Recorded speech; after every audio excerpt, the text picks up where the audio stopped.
Welcome to an all new episode of Unhealthy and Unstable. This is episode 26. I don't know. I just went with whatever the last number I saw. Can't tell you. Just to let you know, I don't know. I don't know what number. Welcome to another episode, guys, where I guess I have to remember that it's 26. I clicked on past and I saw 25, so I guess we're 26. I don't know. That's what I went with. So, God bless what's wrong me. with that?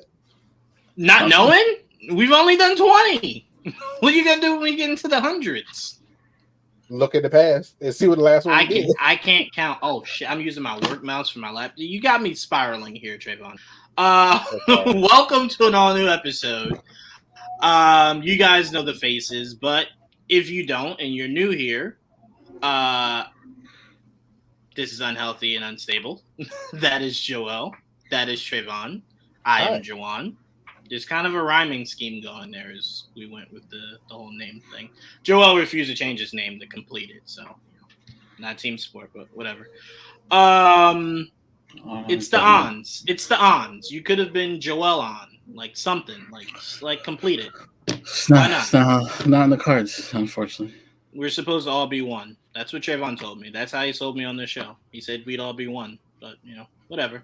I mean, all right, like a different way. No. Well, wait. Yeah, maybe. Hold on. Wait a minute. I was sold a bill of goods. All right. So let's get right into it, guys. Trayvon texted us at what? What was it, like 10 o'clock? Oh, okay. I know where you're going with almost that. Then. I got scared for a come second. on, Trayvon. I got scared for a second. You gotta have more faith in me, bro. You just have to. You just have to. All right. Trayvon texted us last night, rushing for us to see Agatha. Now, I will say, I should have immediately known that it wasn't going to be what I was assuming he was talking about. I should have known it would have only been some shit that Trayvon wanted, and it was exactly that. If it was specifically for you, Jawan, I would have said, Jawan, hurry up and fucking watch it. I would have said that. You would have, but your excitement. You guys, hurry up. Yeah, watch it for me. Your excitement was very yes, exactly, yes, because you wanted to hurry up and talk about it. So, and it was worth it. So let me be very clear. I'm not trying to make it sound like it didn't live up to it. It was worth it. I just should have known what the fuck I was rushing to get into. But Trayvon, this is all you, man. Take us away. You should see me in a crown. I love this shit. Anyway, all right, so I was very happy about what I finally got last night. I was very happy. I have so many questions, of course, but I mean, the episode started off with them, on the road, seemed like they were chilling. Thought I guess, no rush to finish the road. Then the Salem 7 apparently came in from, I'm assuming, from the spell that they did to bring Rio in. So they said we opened the door. So I'm assuming that's what happened. That's how they got in. So they came in. Oh, she might have brought them with her. Never know. That was happening. Then they, we got to go down their brooms. That was cool. I like the ritual that they have to do where they have to kind of like enchant the brooms together and then hand the person the other one. It was neat. It was a cool little thing. I like that. And they flew. That was fun. All of them was complaining until they got in the air and everybody loved it. I was like, I don't want to do this shit. And then they got out there. Oh my God, I love it. I'm like, okay. See, listen to team more. We need to pay attention a little more because now I'm starting to notice that he keeps finding all the clues and shit.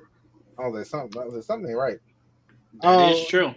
He started them getting cursed that day. I was like, all them talking, that makes me a song playing, the devil music playing. I said, oh. Yeah. But yeah, so they did that. Then they got to the trial or whatever, and then they fill out this Agatha's trial. Ouija board. Then Alice gets her power, I guess, not very long. Agatha takes it, and then we're at the part what I'm ready for.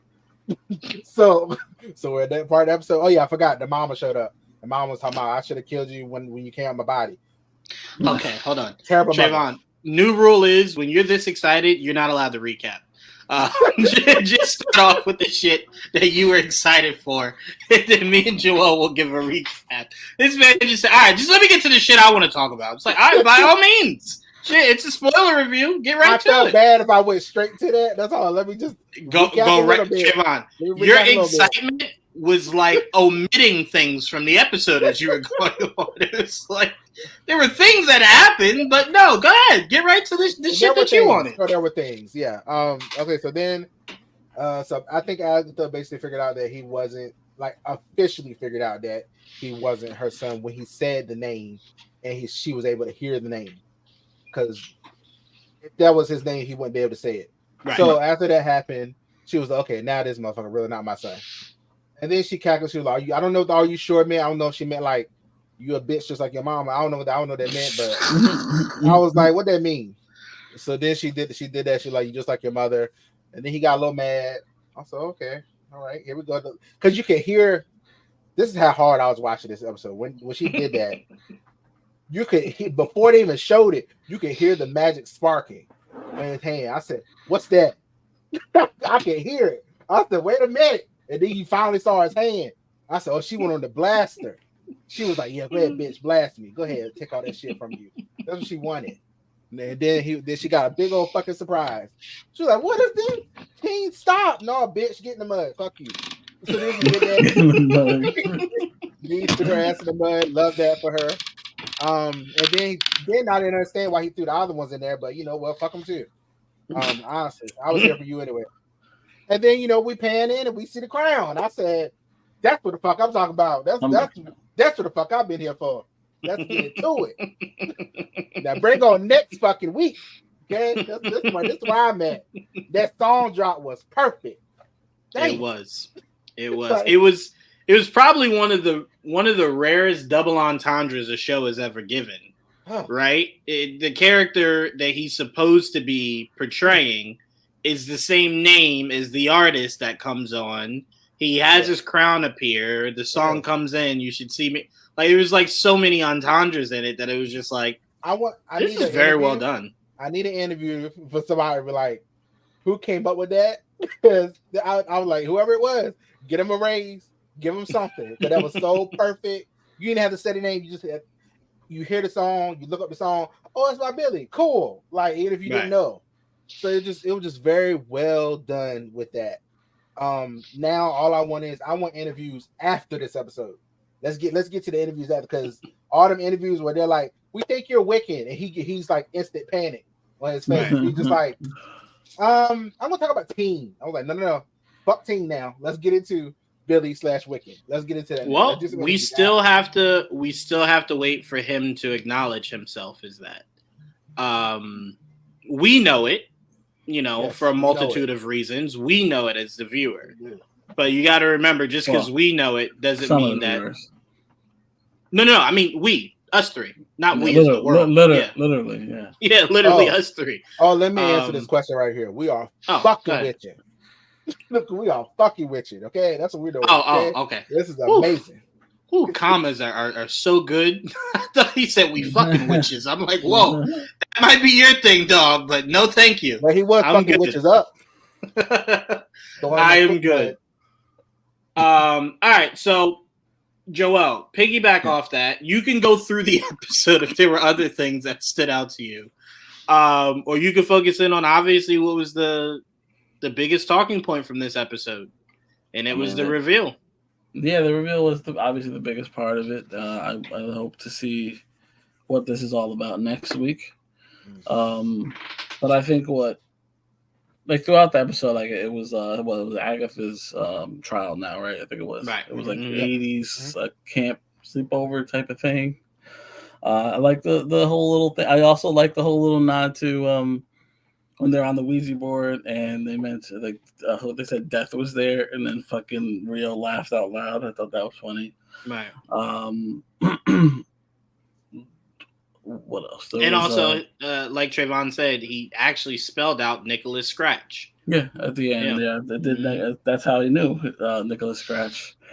And obviously, now that basically said I'm not Nicholas Scratch because I know a lot of people were definitely like leaning, and I think that's what they wanted you to believe that they were leaning you in that direction.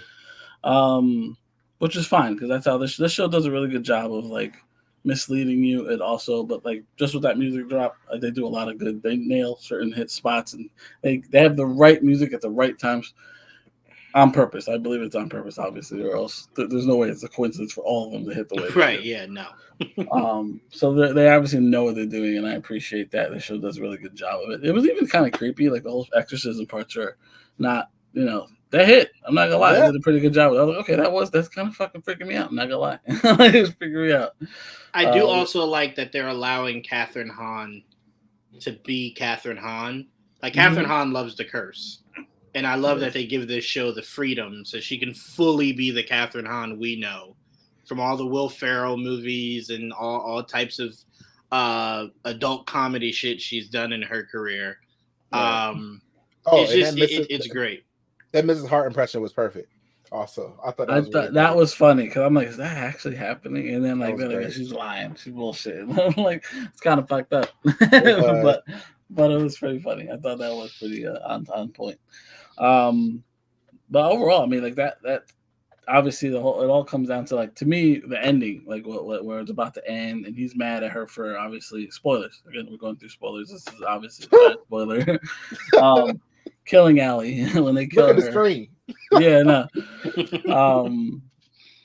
That point was like, that was the turning point because he was upset and he went after her, and she's somewhat remorseful, and like I was kind of half in, half out at that point, and like in terms of like paying attention. And when she like switched on him like that, I had to rewind it like 3 or 4 times. I'm like, what did I miss something? Because she just like almost like said "fuck you" basically when she put like her finger under his chin and shit. Mm-hmm. And I'm like, oh shit! Like, I guess you're right. I guess is when she realized that he's not her son. She put her guard back up, I guess, because she, like, before it was like she was a little more nicer to him at that point. But once the reveal came, she just like completely 180, was less remorseful about killing Allie and everything. That's why I thought she was possessed. It was just weird. I had a thought. No, but see, I started thinking about that a lot. I remember we talked about it a little bit last night. I was like, I wonder if because she switched really quickly. That's I was like, did she do that did she feel his magic? Because did she feel it? That's why she switched. She was like, "You just like your mother." Like, is that like what happened? Because she was very remorseful at first. She like, I didn't lie. Blah, blah, blah. Then all of a sudden, she just switched on him. I was like, that's why I'm like, magic. Did I miss something? Because I swear to God, she's just like that. I'm going to be honest. Until episode this was 5, right? This is 5, yeah. This is 5 until episode 7, because me and Trayvon wholeheartedly believe next week will just be deeper dive into they ain't no way to give us a continuation of this. Right, anyway. Right. They're gonna make us wait at least another week. We'll probably get a flashback of teens past. Coming to but Trayvon, I'm gonna hold on to this until probably episode 7 where I'm proven wrong. I still think something is in her. Because that change just didn't make any sense. Because she had a feeling last week that kid wasn't hers. And then when Rio told her straight up, that's not your kid, she kind of seemed relieved. Like, she thought she was maybe being haunted a little bit by the idea of, like, why is he here? How is he here? Right? It was it was kind of like protecting a little bit, but it was more so of just piquing her curiosity of, who is this? Right? So for me, for her to switch the way that she did, I'm like, there's nothing he did outside of, obviously, and he didn't say Nicholas Scratch. He spelled it out. So I don't know if that's like a loophole. He said it. You sure? Said it. Yeah, he said I thought it he was just spelling it out. No, he spelled it out. No, he said it quietly, and then he said it again. He said it quietly. Then he said, "Oh, Nicholas Scratch, Nicholas Scratch." Then he yelled at her. That's when she stopped. That's when she stopped. Yeah, that's when she turned. Yeah, something's in her, bro. That was just too sudden of a flip of a just, you know what? Fuck it. So that wasn't just me. Then. No, Joel. I thought it was because her mother was out of her, so it's not her mother that was still in her. I thought it was whoever is actually behind all this, whether it's Mephisto or Cathan. I thought it was one of them. because when she said you're just like your mother, something very demonic. Like Agatha is very brash, but nothing about her in these 5 episodes was that brash. Well, you know how she likes to egg you on when she thinks she can get you to blast her. You saw what she tried to do to them, and when they were trying to get the road open. That's what I first thought about. I was like, oh, she was trying to make them mad so they will do something. And I was like, well, maybe she switched like that because she did sense his magic coming in. He was so mad. She was but like, did she? Oh, she thinks she did it on purpose. Yeah, I do. I think she felt his magic, and she was like, oh, I can get him to blast me, like because you saw her Alex magic went in the smoke. It was gone. She tried it and it just gone. So she had nothing. But so that's why I'm like. But that's why I'm like, I'm not sure, because then it's like when she was doing the whole, oh, I didn't mean to. Who is that for? She was doing it to him until she sensed his. I feel like until she sensed his magic. No. But I'm saying she was screaming to the other witches when they were trying to leave her, like, please don't leave. Like, I didn't mean to. I'm so like, she was very apologetic. But who are you putting on that farce for? Well, that was all before the mom took over again. No, after the mom took over, she was when she killed the other witch. The other witch died after that. No, Joanne, no. Yeah, she killed the other witch. No. All that take me with you and take me like all that stuff. That was before. That was before Alice died. All that was like take me with you, take me with you. No, I know. I'm talking about after Alice died. She was very apologetic. She was. Who was that farce for? She walked out. To Teen. Yeah, she walked out and then Billy went after her. No, I know, but I'm saying who was the farce for? That's what I agree. I agree because like she said, she couldn't control herself, right? Right. When she killed Allie, right? Right.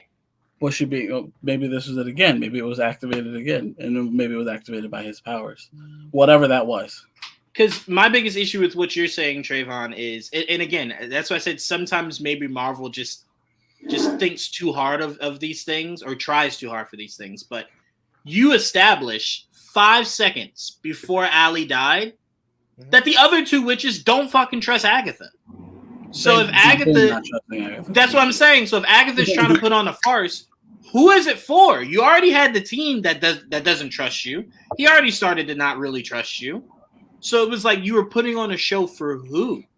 Like, for who? That's what I'm saying. There's no way she went from remorseful to follow me, pet, that fast. It was like a span of a minute and a half. When she was remorseful, she didn't want them to leave her in there. That's what I felt like. I get it. But she got out of there. Right, but they don't like you. So why did you think they were going to try to help? When she got outside, I think she was getting ready to switch then. But then she tried the magic, and that shit went poof. She was like, well, fuck, I can't get to the end of the road by myself. That scene. I swear to God, because I rewinded it like 3 times, mainly because it happened so quickly. It was like, I feel like maybe 2 things can be true. I think maybe there's something else going on with Agatha, but I do also think that maybe she is, now that she's gotten a taste of power again, she's like, oh yeah, no, I want more. Yeah. But I do think the corruption runs deeper than just her soul. Yeah. You know what I'm saying? I think there's definitely something wrong with her. Like, she was the bad guy. We tend to forget because she's been the lead of the show. Yeah. No, she was, but again, we knew what she was building towards, right? Mm-hmm. So this whole nice thing that she's been doing in this show has been very, like, we knew it was bullshit, right? It was just a matter of when is she going to turn on everyone. You know what I mean? Certain parts. Well, yes, I think yes. Anything about her son, I think was true. Or the parts of Rio, like they were. Yes. Plus, she let her guard down, So yes, like where the scenes that the other witches are not in the scene, like we're watching her alone. Yes. With Teen or with Rio, those are the times where it's real. Yeah. So that's why this time. Go ahead. You remember when she killed the coven or whatever? Yes. I really felt like she was really surprised when it started absorbing.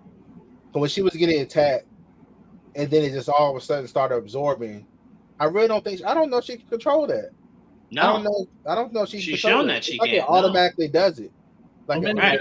Was it the Darkhold that helped with that? Maybe I don't like. Or maybe because it's already known the Darkhold can make you do things you don't normally want to do. As Well- we saw with Wanda. To Trayvon's point, I think the reason she was so invested in Wanda outside of whoever sent her to Wanda was she kept saying, I've had this Darkhold for so long and I can't do certain shit. Right? She wasn't the Scarlet Witch. She knew only the Scarlet Witch could do the shit she needed to be done. So it was the idea of she has a limit to her power. Wanda does not. Wanda is limitless. And she could also sense Wanda's magic. Remember, that's why she came there. Exactly. Well, Right. here's Well, another I think she was sent there. I don't think it was just sensing. I think that's what she said. But I think she was sent there. Wanda is the Scarlet Witch, but Right.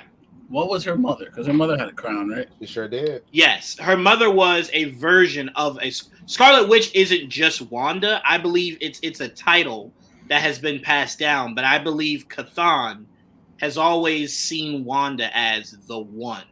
Right? There's been others, but there's no one like Wanda.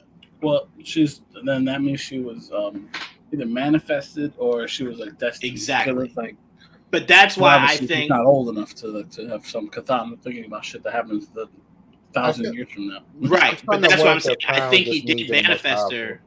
Oh, I'm sorry. Go ahead, Trevor. I didn't mean to. I'm saying I'm just saying I started to think the crown just means you're the most powerful at the time. That's it. That's what I think it means. Like, I don't know because remember Mom had Agatha it. technically had it, and she didn't have a crown. She wasn't the most powerful. And that's what she wanted. She wanted Wanda. Oh, to you're die. saying the most powerful. Oh, Yeah, has the okay. I crown. see what you're saying. I see what Yeah. you're saying. You the Damn, supreme. that's gotta suck. You had had You're that the Darkhold for a long time before Wanda came into the picture. Well, that's probably why she was That's so crazy. frustrated. She's like, what the fuck? But also remember when she went to Wondergore, those statues had already existed. She didn't build them. Mm-hmm. That statue was of her and the young man you're looking at right there.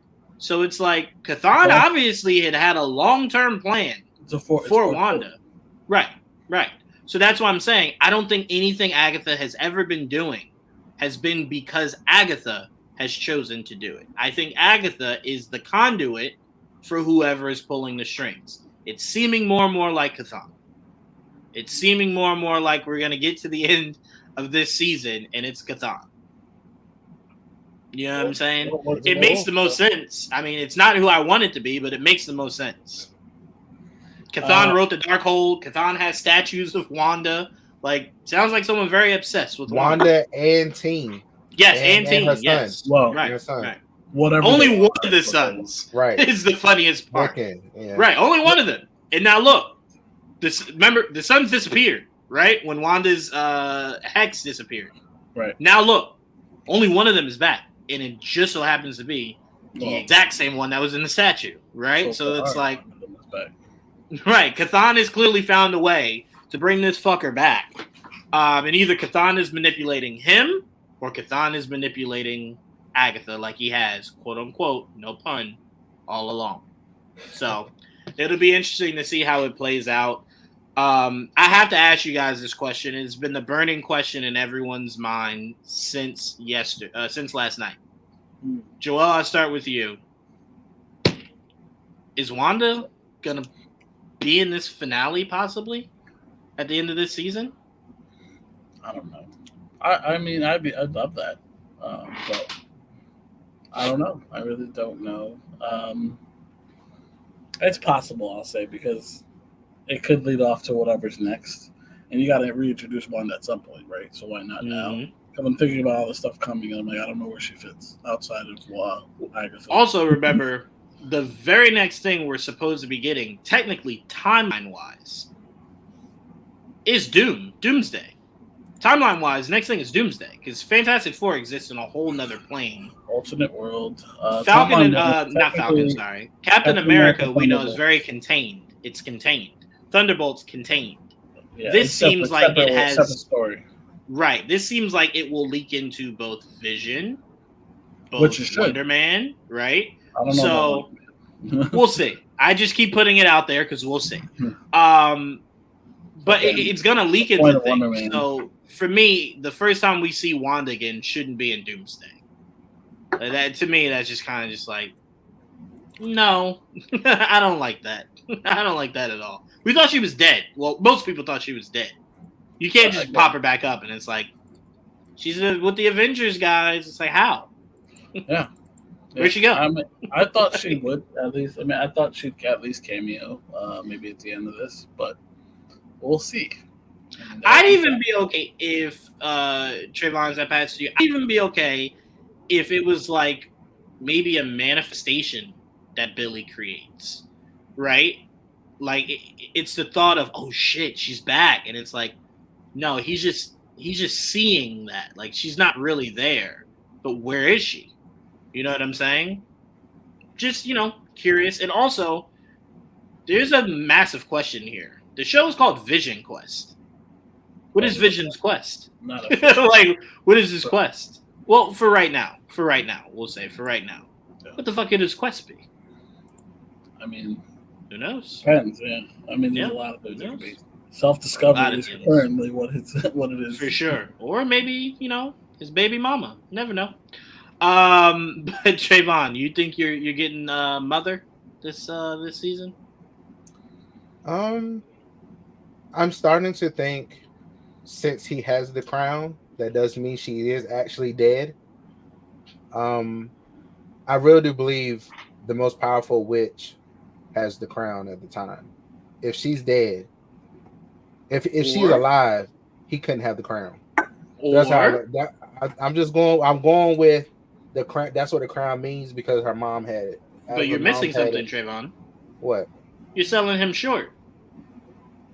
How do you know they're not than his mom? How do you know they're not narratively saying he's more powerful than mom? He don't have reality warping power. We don't know what this before yesterday. We did not know what they were going to say this motherfucker could do. We have no idea. He got the same powers he had in WandaVision. That's what he got right now. I don't know. I don't know that. We just saw he controlled them just like he did in WandaVision as a child. Know, but I'm saying we don't know what else he could do. That's true, but I don't even know how long he's been existing. Maybe training, learning. I have no fucking idea. No idea. He did have a spell book. But I'm just saying, if you're saying that Wanda being dead is why he has a crown, I think that is very disrespectful to what that crown is supposed to mean. Because you just told me this motherfucker's doing the same magic he did when he was 10. So I'm like, your magic's not even all that. And you're the most powerful? There must be no other witches out here. So I'm just thinking there's maybe more to it. I can't fuck with him right now. He just even at the most basic level, he it's just crazy. Controlled other witches. He just made them like zombies. He did, but Agatha has no power, and they never really truly showcased us what the other witches can really do. I mean, they keep killing them off, so it's like we know. I don't really know how strong they are. We know Lydia. What's her name? Was it Lydia? I think Lydia. Lilia. We know she has some like actual energy because we saw her almost do it to Agatha when they were trying to open up the road. So we know she has some. Mm-hmm. So I was like, so that's something. But yeah, I don't know. I do think now that we've seen him actually have powers, I still the sigil thing. I really do think either he put it on himself or somebody put it on him just so he would not reveal himself until now. So because I really don't believe he knew he had the power. I really don't think he knew that. So maybe he still doesn't.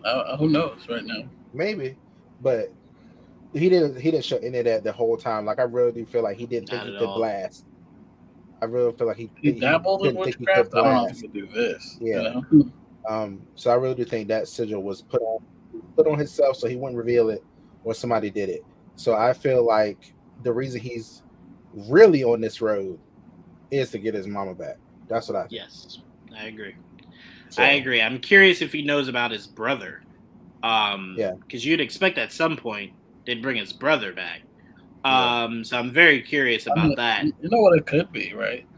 What? If he really, let's say he's actually telling the truth. Let's say he's actually been adopted and has a family, and his adopted mother died. That's how he finds out that that's not his actual mother. You know what I mean? Something like that. Yeah.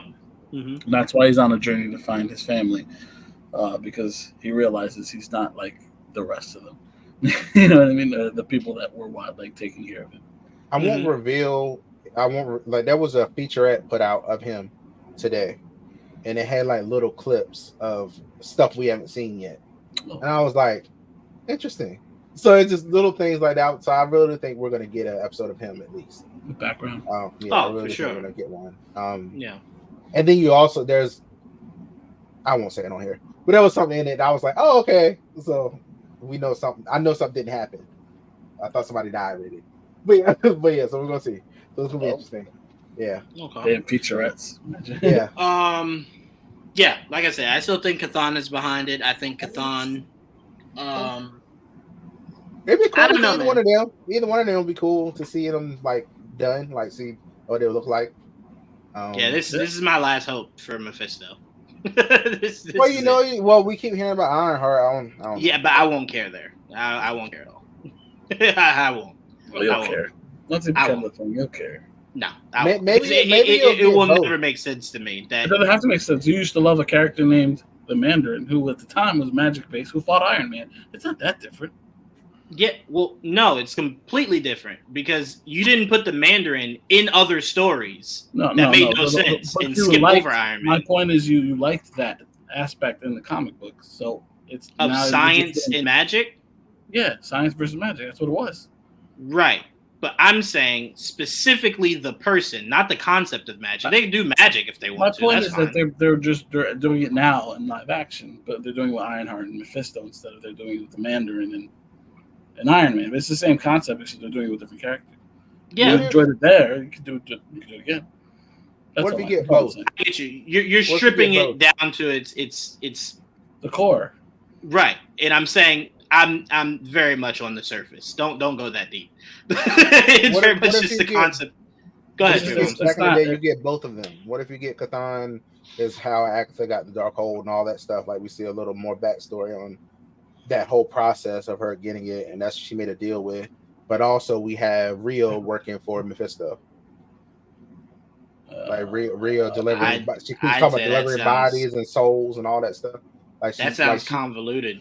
that's I mean, it's all about how you explain they're it. both but not the devil. I mean, one No, gets I- souls. what is I the just- hierarchy here between Chthon? That's what I'm saying. That's what I'm saying. Dude, it would just be the idea of, okay, well then once you show them both, one of them is going to look at the other and go, there can only be one. Like I can't have you just going around here as a threat to my power. You know what I'm saying? Because it's like usually the idea of Mephisto is supposed to be that's top tier, right? Okay. Chthon, Yeah, Mephisto's Chthon the and Mephisto are never king really of the demons. right, never really interacting. There was no interaction there. So I'm not it's just saying the they concept will. I'm not of saying Because they Chthon interact. is like an elder god. It's like it's hard to explain. it- But they do. so It's not like they don't exist in the same. Obviously, they exist. It's a safe. They're from the same comic book Right. universe. to me, I think you should just simplify it. I think if you want to say it's Chthon, just say it's Chthon, and I'm fine with that. If you want to say it's just Chthon. Chthon is Um, the first master of black magic. That's what Right. Chthon is. He's an elder god of Earth and the planet's first master of black magic. That's who he is. And that's why he makes the most sense. He to be the became a one demon. behind it He all. degenerated into a demon. That's what happened. Interesting. Yeah, and then that would put him under the boot of said Mephisto. But yeah, to me, I'd much rather it just make more sense and you do Chthon because just it too many things align to it being Chthon. So if it is Chthon, I'm 100% okay with that because I'd like to see what a live action Chthon looks like. That'd be a lot of fun to see what that looks like. Yeah. So Basically, that would be my hope. if he is like you said, if let's say it is Chthon, then it's basically the same run around that he wants her so he could come back and use her as Right. a vessel. Yeah. That's basically it.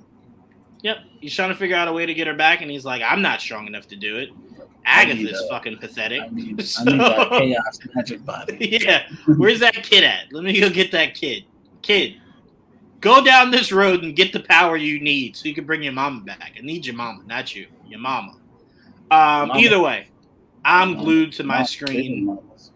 This this show has done a great job keeping me thoroughly entertained. So, shout out to everyone behind Agatha. Everyone's done a great job, and it looks like me and Trayvon's prediction 2 weeks ago of each week there's just gonna be another witch dying seems to be holding up. Even though we technically don't still truly know Mrs. Hart was a witch. I still don't truly know.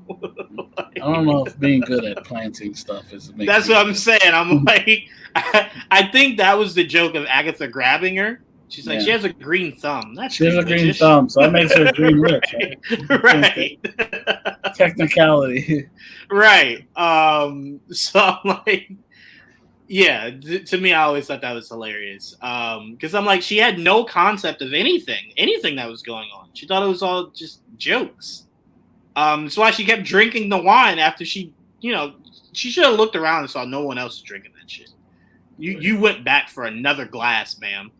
Sure did. That should let you know right there that woman has had no training as a witch ever. The first thing as a witch, usually it's just appeared. Like, I should maybe think twice before drinking it. No, she's like, fuck that, I'm thirsty.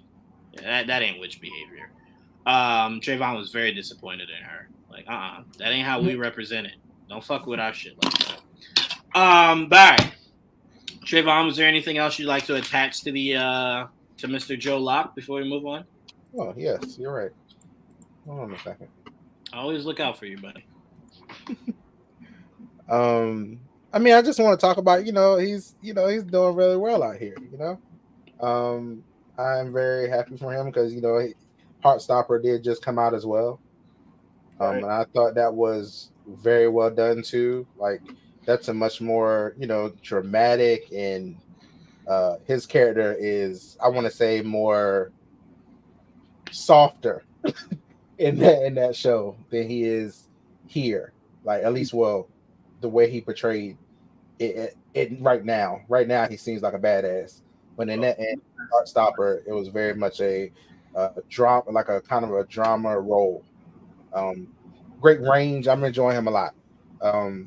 Heartstopper is such a wholesome, heartfelt show. It's funny because the other character, Nick, in the show, the other character in the show, his aunt is Agent Carter. So it was funny for her to be in there. And then in the show, I told Juwan this too. The character Nick is actually obsessed with Marvel. Right. So Joe's character in the show hates Marvel. He was like, I don't care about this crap, whatever. I was like, look at your ass now. It's just so funny. I was like, did they line it up that way on purpose or what? Because it's very funny. It's so funny because what's his name is Nick in the show. You said, yeah. Used to remember there were rumors that he might, that Marvel might be looking at him to be Teddy or whatever. Hopefully, yeah. He definitely looks like the character. It's kind of scary. He keeps saying, no, that's not me. I don't know. I'm good. But that is what he keeps saying in interviews and stuff. Okay. I'm sure. Like, man. Sure. It would be very typecast if they did do that to him. But it'd be cool. I can see it. Yeah. So, yeah. I just want to say that. He does look very happy for him. I'm really enjoying. I loved Heartstopper. I've already watched the whole season. Can't wait for the next one. Yeah. He's great. I just want to say that. Shout out to Joe Locke, man. Shout out to Joe Locke. Killing it out here. All right. God damn, I keep trying to grab for my work mouse. So fucking annoying. All right. So we are officially flight bound, guys. We have both of our Green Lanterns as made official. Three, well, right? That one we had already known. These are the new ones, the new guys in town. Yeah. I was about to say, wait, was that in the photo that I sent you? It's like some kind of pop-up thing. Some kind of pop-up Scared thing. the hell out of me. I was gonna say, I don't even know what it says. I'm so sorry. That's fine. We have what I can probably say, even though I still gotta wait to see fully, like, not set photo, but fully Nathan Fillion with that hair. That's the only thing I was just like, I gotta see that, dog. I can't wrap my head around it. So I'm like, kind of like a buzz cut with the hair. I'm like, I gotta see a better look at it. It's a bowl cut, man. We got a bowl cut. That's right, a bowl cut. A bowl cut. It is a bowl cut, but they could give him a buzz cut. Not this. This is a buzz cut, but I mean, that he's going with the classic.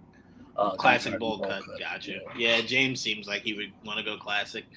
You know what's so funny? Everyone keeps putting that picture of Jon Stewart with Aaron as if this isn't a fan art of an actual person as Jon Stewart. Like this. This is not. This is not like. Hold on, let me see. That it cracks because I see even news outlets are running with that, and I'm like, I don't think they realize that's a fan art of an actual actor. This was as Jon Stewart. Who is it? I don't remember who the actor was, but I know it was because I remember when it went around when we first got rumors of Jon Stewart. Mm-hmm. It was going around of some actor saying he wanted to be it, and someone drew him. This is the fan art that I saw that I thought was cool really quickly. I was like, oh, neat. Oh, that's cool. That's Boss Logic. It was Boss Logic? Okay. I didn't see it. Looks like Boss Logic style. It does look like it. It is. Yeah. It's very much Boss Logic. So I'm going to go with that. But Trayvon, you can bring the thing back up because we got all three of them are now our lanterns. It's fine. It just cracks me up because no one's calling, no one's saying it. I didn't even know. Right. It's like that's not actually just like a drawing of Jon Stewart. There are better pictures of Jon Stewart. 100%. Right. I think it's because the one that circulates the most. So, like when you probably type in Google Images, that's probably one of the top ones that come up. But anyway, funny. I mean, it's a good job. Whoever did it is great. Yeah. It really is. But you can tell, like he looks like someone we've seen, right? Like, I don't know who that is. I can't remember who it is exactly, but that's someone. But anyway, it was made official that Aaron Pierre is Jon Stewart. He did screen tests. With why can't I remember his name? Kyle Chandler. Kyle Chandler. He did screen test with him. James Gunn said no. Everyone kept thinking that. Everyone kept trying to say that Black Reacher is why he got this role. Don't do that. It's not. It's not. I love that movie. It's a compliment, not a dig. It's a compliment. If you watch it, it's not. He's Black Reacher. He's Black Reacher. But he said the screen testing is that is true. That is true, but he could have. But he said his screen testing is what got him this role. So to me, that's not hard to believe. I mean, I was excited to see him possibly be the bad guy in Blade. We'll never see that now. So maybe one of the other black guys that couldn't get Jon Stewart can be the bad guy. Whatever that was. Whatever that was. Even though I think it changed. I think it changed into Mia Goth. Probably, yeah. Yeah. But anyway, so Kyle Chandler and Aaron Pierre have been officially casted as both Hal Jordan and Jon Stewart, respectfully, to go next to Nathan Fillion as Guy Gardner. We now have 3 of our major Green Lanterns. I'm still shocked every day that we talk about it. Look, when they first announced that, because we already knew it was coming when we found out that Guy Gardner was going to be in the Superman movie. And then, but we also knew Hal and John were coming because they mentioned them in the Lanterns. Yes. When they mentioned the series. So I was like, wow, we're going to get 3 Lanterns? 3? Where it took forever to just get 1? Yeah. So, and to think the first one we get is Guy Gardner. It'll be the first one we get. And I wonder if James puts any dialogue in there that Guy Gardner alludes to Hal Jordan. He doesn't have to name drop him, but he can allude to him. We'll know. I can see that happen. Jon Stewart won't be name dropped at all because the series will be his introduction. Yeah. I think he'll probably even get the ring in the show. It could be possible he's taking Guy's spot because Guy is probably not part of the Corps anymore because he's doing regular Earth work with. That is very possible. Whatever the hell, So I would very much like to see how Oa feels about that. Right? I would love to see how Oa feels about that. Because I'm sure they've told Guy like, hey, do you not see Hal saving everything? Bitch, focus on doing what you need to do and coming here. He's like, nah, I'm just stay here. I just stay here. They pay me here. Right, yeah. I have money. I can see that happening. It's like, I got paid. Dude. Right. So I'm very much a massive fan of this. Everyone knew I wanted Dimson Idris, but this was my number 2. And I remember telling Trayvon, because Trayvon said it. He said, Aaron would be perfect. And I remember saying, Aaron's not even in my top 5. You could, right? Look, you watching Rebel Ridge, close your eyes, you hear it.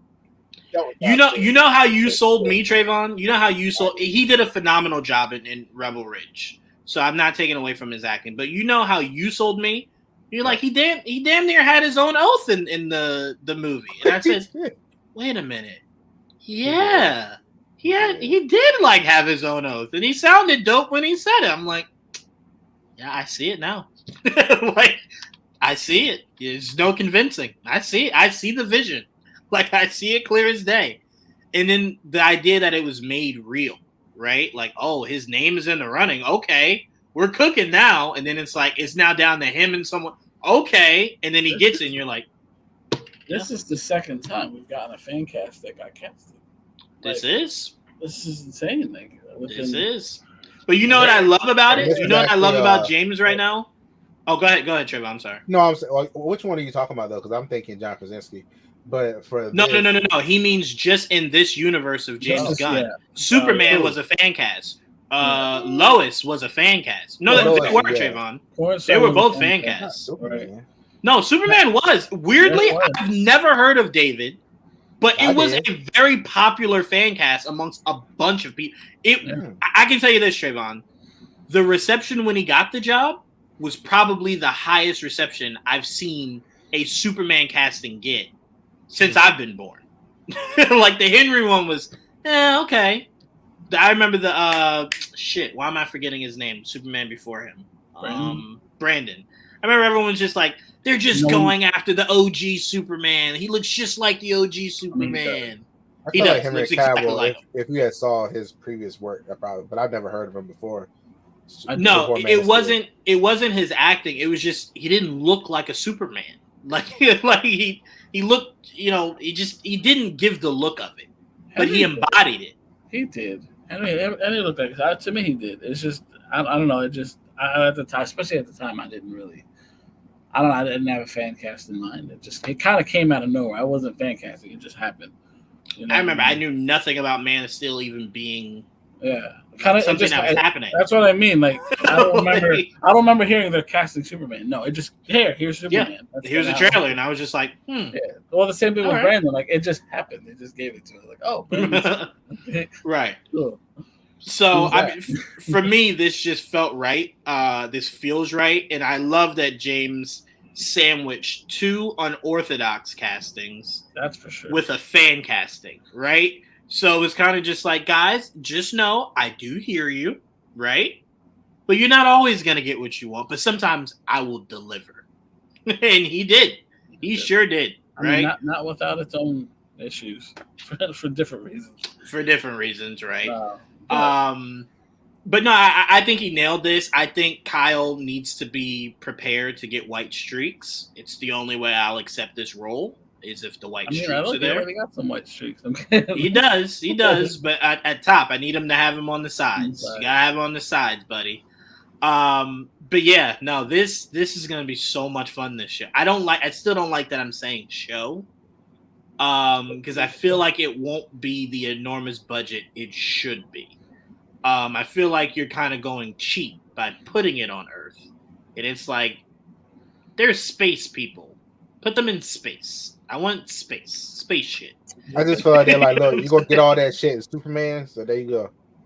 No, I'm going to be honest with you. No, I think it is still the fear of it not working. So you start small, build up. Yeah. You know what I'm saying? I still think it's the fear. I don't know how it transitioned through 3 different changeovers of leadership that they still fear Green Lantern. Oh. But this is pure fear. They've feared Green Lantern for years, so this is. But we had 3 regime changes, and they still fear it. No, like, but how did it transfer? How did the credits of fear transfer? I don't know. Whoever's in charge has always been afraid to go back to that well, and I get it, but still, I also don't get it because I've been harping for Green Lantern for very long. Since I met Juwan, I swear to God, I've been talking about. He has. He definitely has. Probably the first thing I asked him when I thought he knew shit. I'm kidding. No, we've probably had conversations about Batman and Green Lantern the most.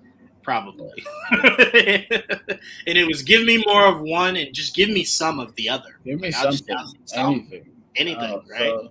No, I'm saying, would you accept it? Like, that's what I'm saying. Maybe in the Superman movie, since that is a big budget, maybe that's where you'll get Oa and all that stuff a little bit. Just you might get. So I don't think you'll get Oa at all in Superman. You'll get a taste of the powers. No, I think. No, I don't think you'll get Oa. No. You know why? Because I don't think he'll be a full-time member of the Lantern Corps at that point. I also don't. It would make no sense. Why? Because to me, here's the problem. You ready? If you give me Oa, guess what I want to see now? I want to see Hal Jordan. Like you went back to Oa. Ain't no Hal. That was the day Hal decided to leave. This is when we get to you. Like, you go take this one first.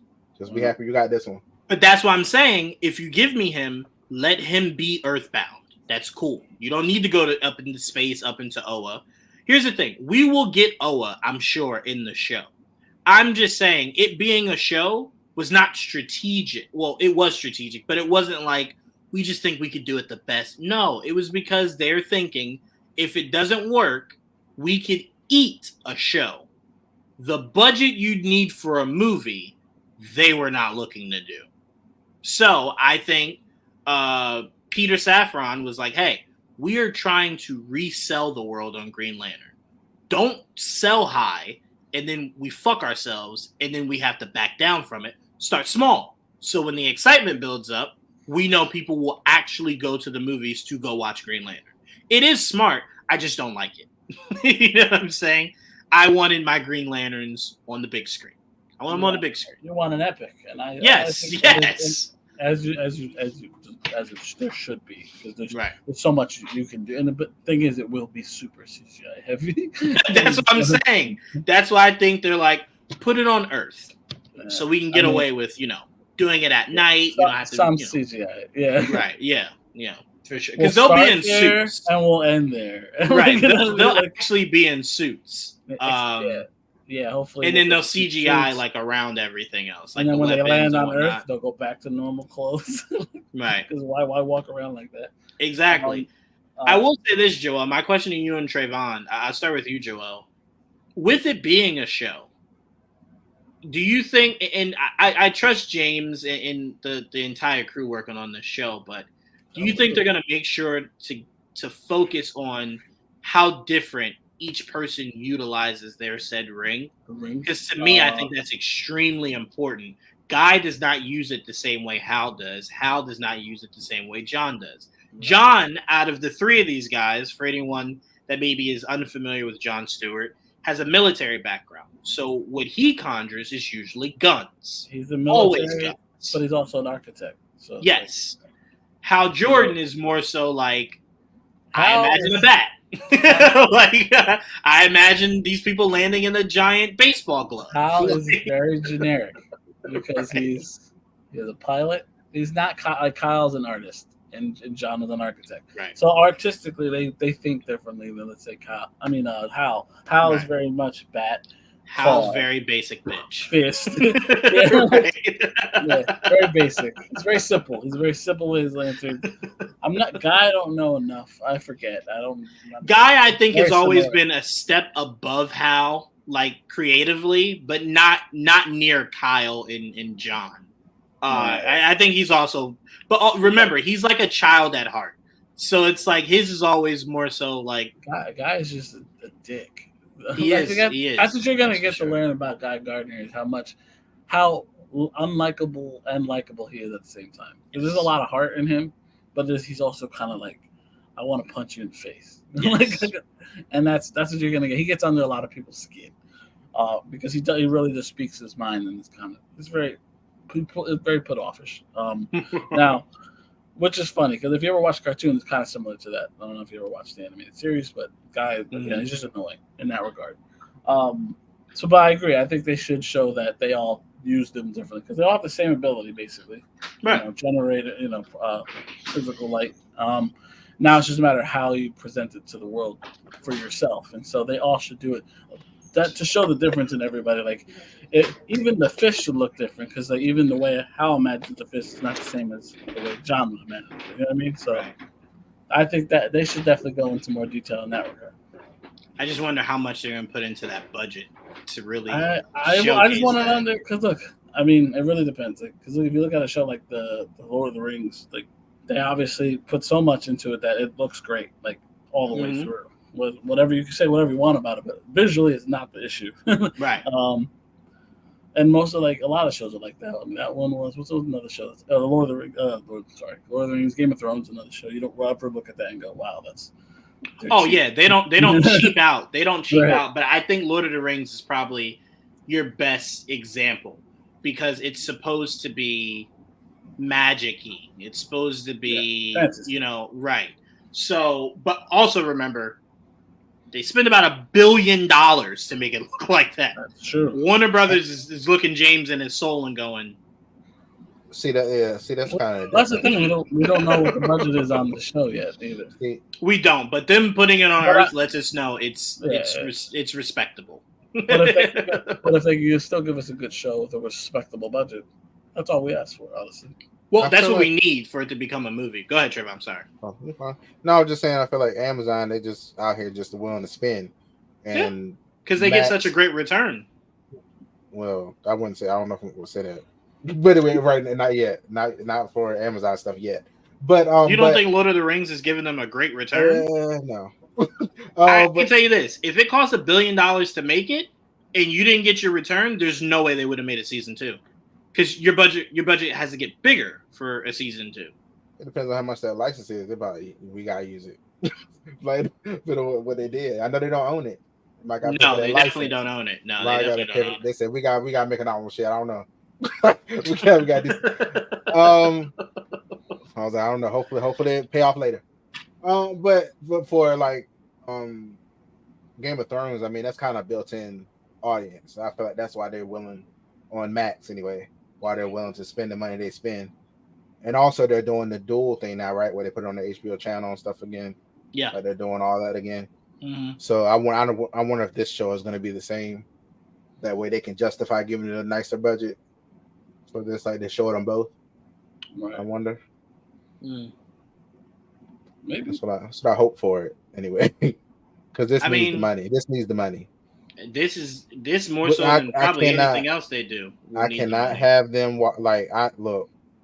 do not have them walk around and not using their rings at all. I'm mad. Do not play with me. Look, this is one of the rare times, Trayvon, where I'm going to agree with you. I'm going to be honest with you. Once Hal lands on Earth and interacts with Jon Stewart and Jon Stewart has his ring, Mm-hmm. I'll be honest with you. I don't often want to see these motherfuckers walking. Like maybe some levitation. Okay. You know what I'm saying? Oh, I'm with you yeah. there. I'm just used to when I watch Justice League and Justice League Unlimited. Of course he would walk, but he would often levitate around that motherfucker. Why would you? Yeah. So I'm like, I didn't want to see that. It doesn't have to be every single scene every single time, but I don't want to see that much walking. You got a way to get around. You know what I'm saying? If you're trying to get somewhere, in the point driving. If you can That's what I'm saying. Yeah, it'd be like watching The Flash. It's like Barry's walking. Why are you just zip there? What are we doing? Unless you think they're gonna do a secret identity thing. Or maybe he just No. At no point should you be flying around. in front of you. Right? But also remember how Jordan has the one thing John doesn't. Well, John and the mask. I wonder if they go into that because John doesn't wear the mask. Well, God doesn't either. But Hal's really the only one that utilizes the Domino mask. Right. The other one. Mm-hmm. And obviously, Kyle does too. Kyle does too. Kyle does too. I wonder if that helps them make it so they don't have to use their rings. They're like, well, they have a secret identity, so they can't just be Green Lantern out all day long. Well, I was just saying, you don't have to walk around in public like that either. It's not like that's not. Their costume don't stick out like a sore thumb in the American heartland. Right. Maybe blend in with the people. Right. So yes, but that's why I'm saying, when they're amongst each other, I want to see some fucking levitation. That's all I'm saying. I want to see a lot of things. I want to see them charge the damn ring. I want to see that pocket dimension where they pull the lantern out. Charge that bitch. Yeah. Yes. Look, me knowing Joel as well as I do, his most important thing he requests is you gotta drop the oath. You have to do that. You gotta drop the oath. That oath should be said at least 3 times in that movie. Is this gonna be your most critical show, Joel? This is gonna be what you be like. Yeah, you be like, y'all begging this fucking shit right? No. I don't think it's Green Lantern, Trayvon. It's a tie between Green Lantern and Gambit. No, Green Lantern and Gambit. There's certain things you got to nail with Gambit, but Green Lantern, like I won't be as picky when as long as it makes sense. I won't complain if they're not using their powers and it makes sense. But it's like if they're fighting something, they should be using the rings. If it's easier to do something with the ring, use the ring. It's just common sense. And you got to show off why you have it too. I thought I kept seeing them talking about True Detective. I was like, I hope it's not like. They did. No, you're right. It's from the people that did True Detective. And look, True Detective is a great series. Now, I enjoy this series, so it helps a lot. And Ozark was another great series. He was a showrunner. So Ozark was good. So it's like there's a mystery element that this show is going to have, which I'm curious, obviously there's an alien effect or there's some outer space origin to whatever they're looking up. So it's going to be more than just. My guess is Atrocitus. I don't know. I don't know if it's Red Lantern related. I don't even know. I mean, I think it's a Lantern related. I 100% think it's Lantern. I don't know. I don't know if it's Lantern related. It might be because I think they mentioned that it's going to be connected to the overall storyline. So it's interesting if whatever they're looking up here. Brainiac? I don't know if it's Brainiac. I don't know if it's a major villain. Because here's why I said that, Joel. I know that Hal Jordan, right? And obviously Jon Stewart lives there full time, so he would have a vested interest. I know why they would be interested in seeing what's going on. Well, but we know if Hal's going, Hal's usually tasked with going because he's not a full time. Yeah. He's not full time on the Earth sector. Well, so I believe Oa would have to greenlight it. That's the thing, because we don't know how the show's going to do it. If what we're saying is if Guy is a reserve now, let's say, because they let him keep the ring. I have to imagine there's a reason he has a ring, right? Right. If he's a reserve now, and Hal is now the only, I'm assuming every sector is now going to be given two lanterns. That's how I look at it. So before it was Hal and Guy. Guy's now a reserve. That's why they're recruiting John to be the new lantern for Hal. Right, to have so now they'll like that little dichotomy. Maybe they take turns, like you said. Someone's in space and comes back to Earth, whatever the fuck. Hal's already basically a legendary Green Lantern at this point. This is his sector. He's got to recruit. I mean, he's got to basically show this guy the new guy the ropes, more or less, right? So it's almost like training day too. It's like, all right, who's this dude? Right, exactly. Training day in reverse. Right, in reverse. As far as we know, Hal is not the villain. Not again. We've also considered the possibility of maybe it's Fear, it's the Yellow Lantern, the you know what I mean. That's what's on it. I have no idea. There's a lot of different ways they can go with it. But for me, the Green Lanterns, there's just certain things you got to hit, and I'll be more lenient as soon as I see them in costume, I'm all like, all right, they did their jobs. As long as the costumes are good, they use it a couple of times, I'll be very lenient. But it's been a long time, and we haven't seen Green Lantern fully utilized in a very, very long time, and I'm just very kind of excited just to see them be a thing again. So the geek in me has to ask you this, Joel. Yeah. Who do you think they're gonna say dropped the lantern out of the ring to John? I don't know. It's a good question. Is it that's the thing. Is it a new ring, or is it a handed down ring? Right. Because they were all lanterns at one point. How was the Green Lantern before John and Guy? Mm-hmm. It's funny enough, I do have the issue where they're all three of them are in it. But I forget how they got their rings. I don't think they got it the way Hal got his. Or Hal got his from Abin Sur, who died in battle, or not in battle, crash landing, blah, blah, blah. And it went to Hal, it chose him. Mm. So maybe the ring was sent from Oa to choose Guy's replacement, and that it eventually chooses John. Right. And now Hal has to come down and go, all right, well, you've been chosen. Now, right. Blah, blah, blah. So I don't know. I mean, I'm very curious how they're going to pull it off. I just want people to respect the goddamn character. Again, the character deserves so much love. It's such a cool series, and there's so much you can get away with, and if you put a big budget behind it. Especially because there's enough of a space drama out there.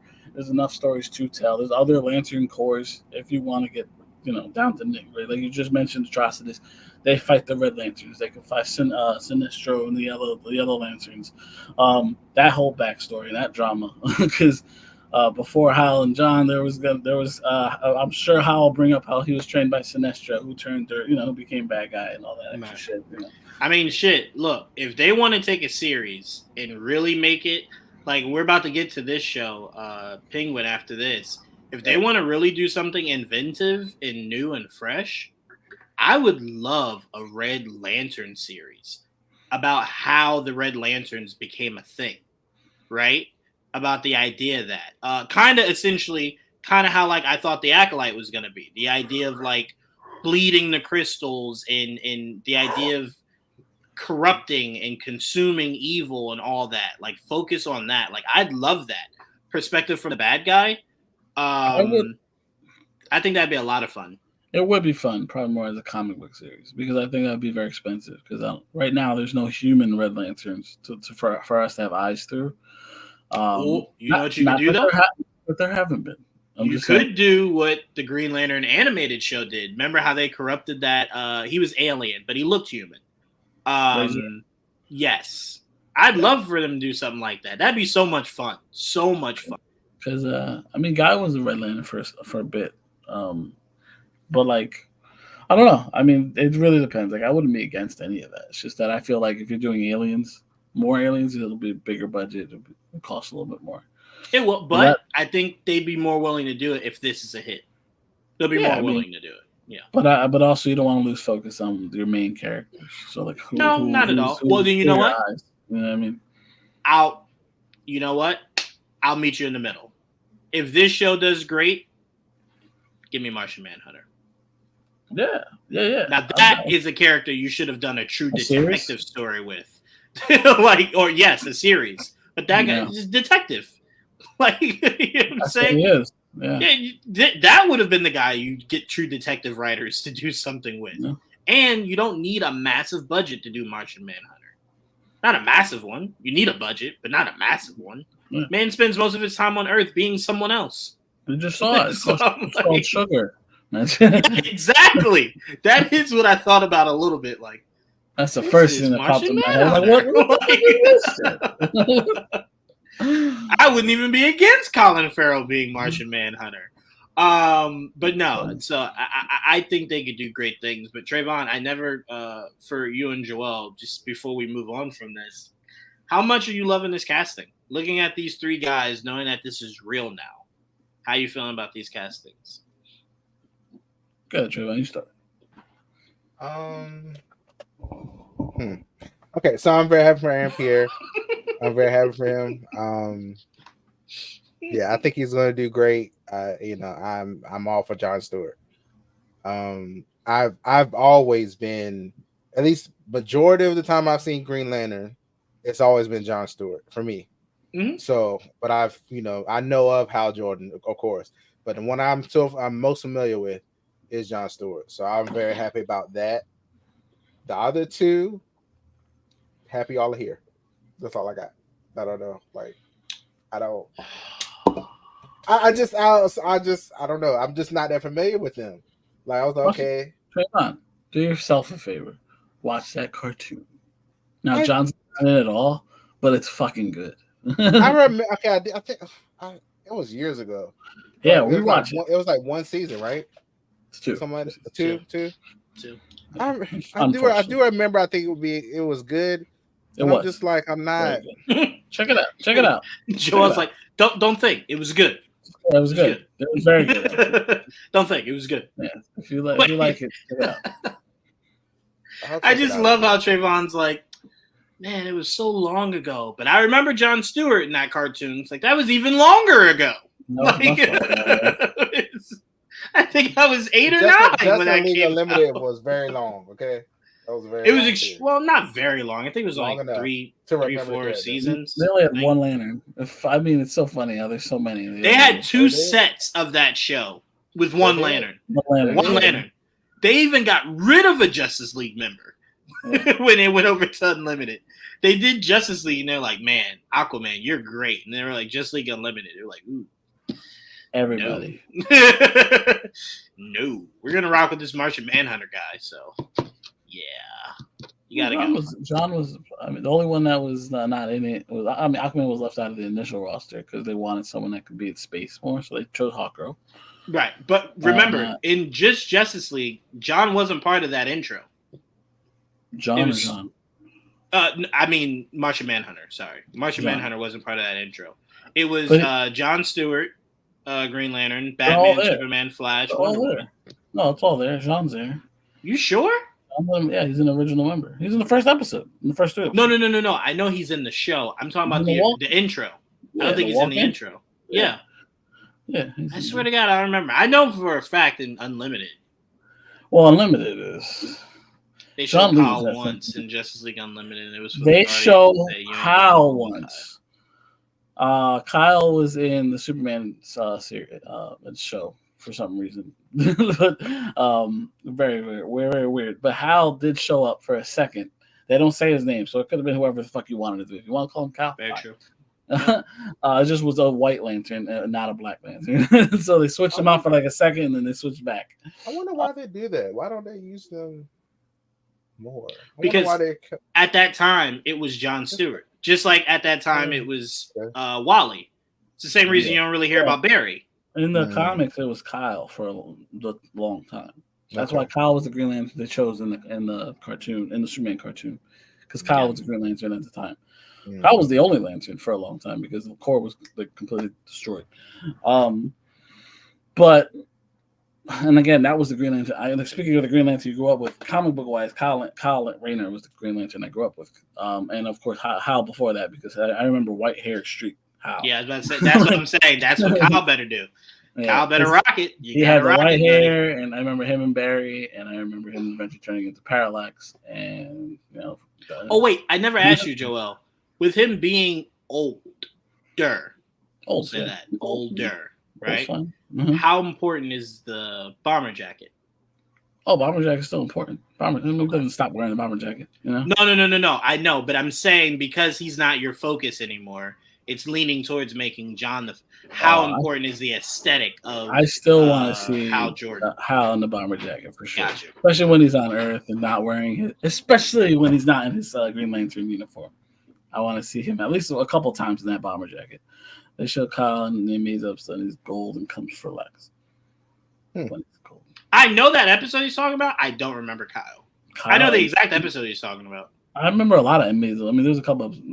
Well, I know when he becomes super Amazo or whatever, or when he becomes like a god. I don't remember Kyle showing up. I don't remember Kyle either. I'm not saying he doesn't. Well, DJ. Again, there is an episode where there's a switch out, and I don't know if that's Kyle or Hal. Again, they don't say a name. It's just. I will say to your. It's not John. To your point of the jacket, you want to know why the jacket's so important to me?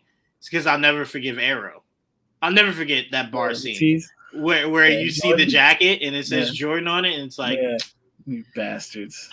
You guys know we want John Stewart. I mean, Hal Jordan. Hal Jordan. And then we were like, we want John Stewart, and they did everything to make Diggle John Stewart, only to go, nah, we're good.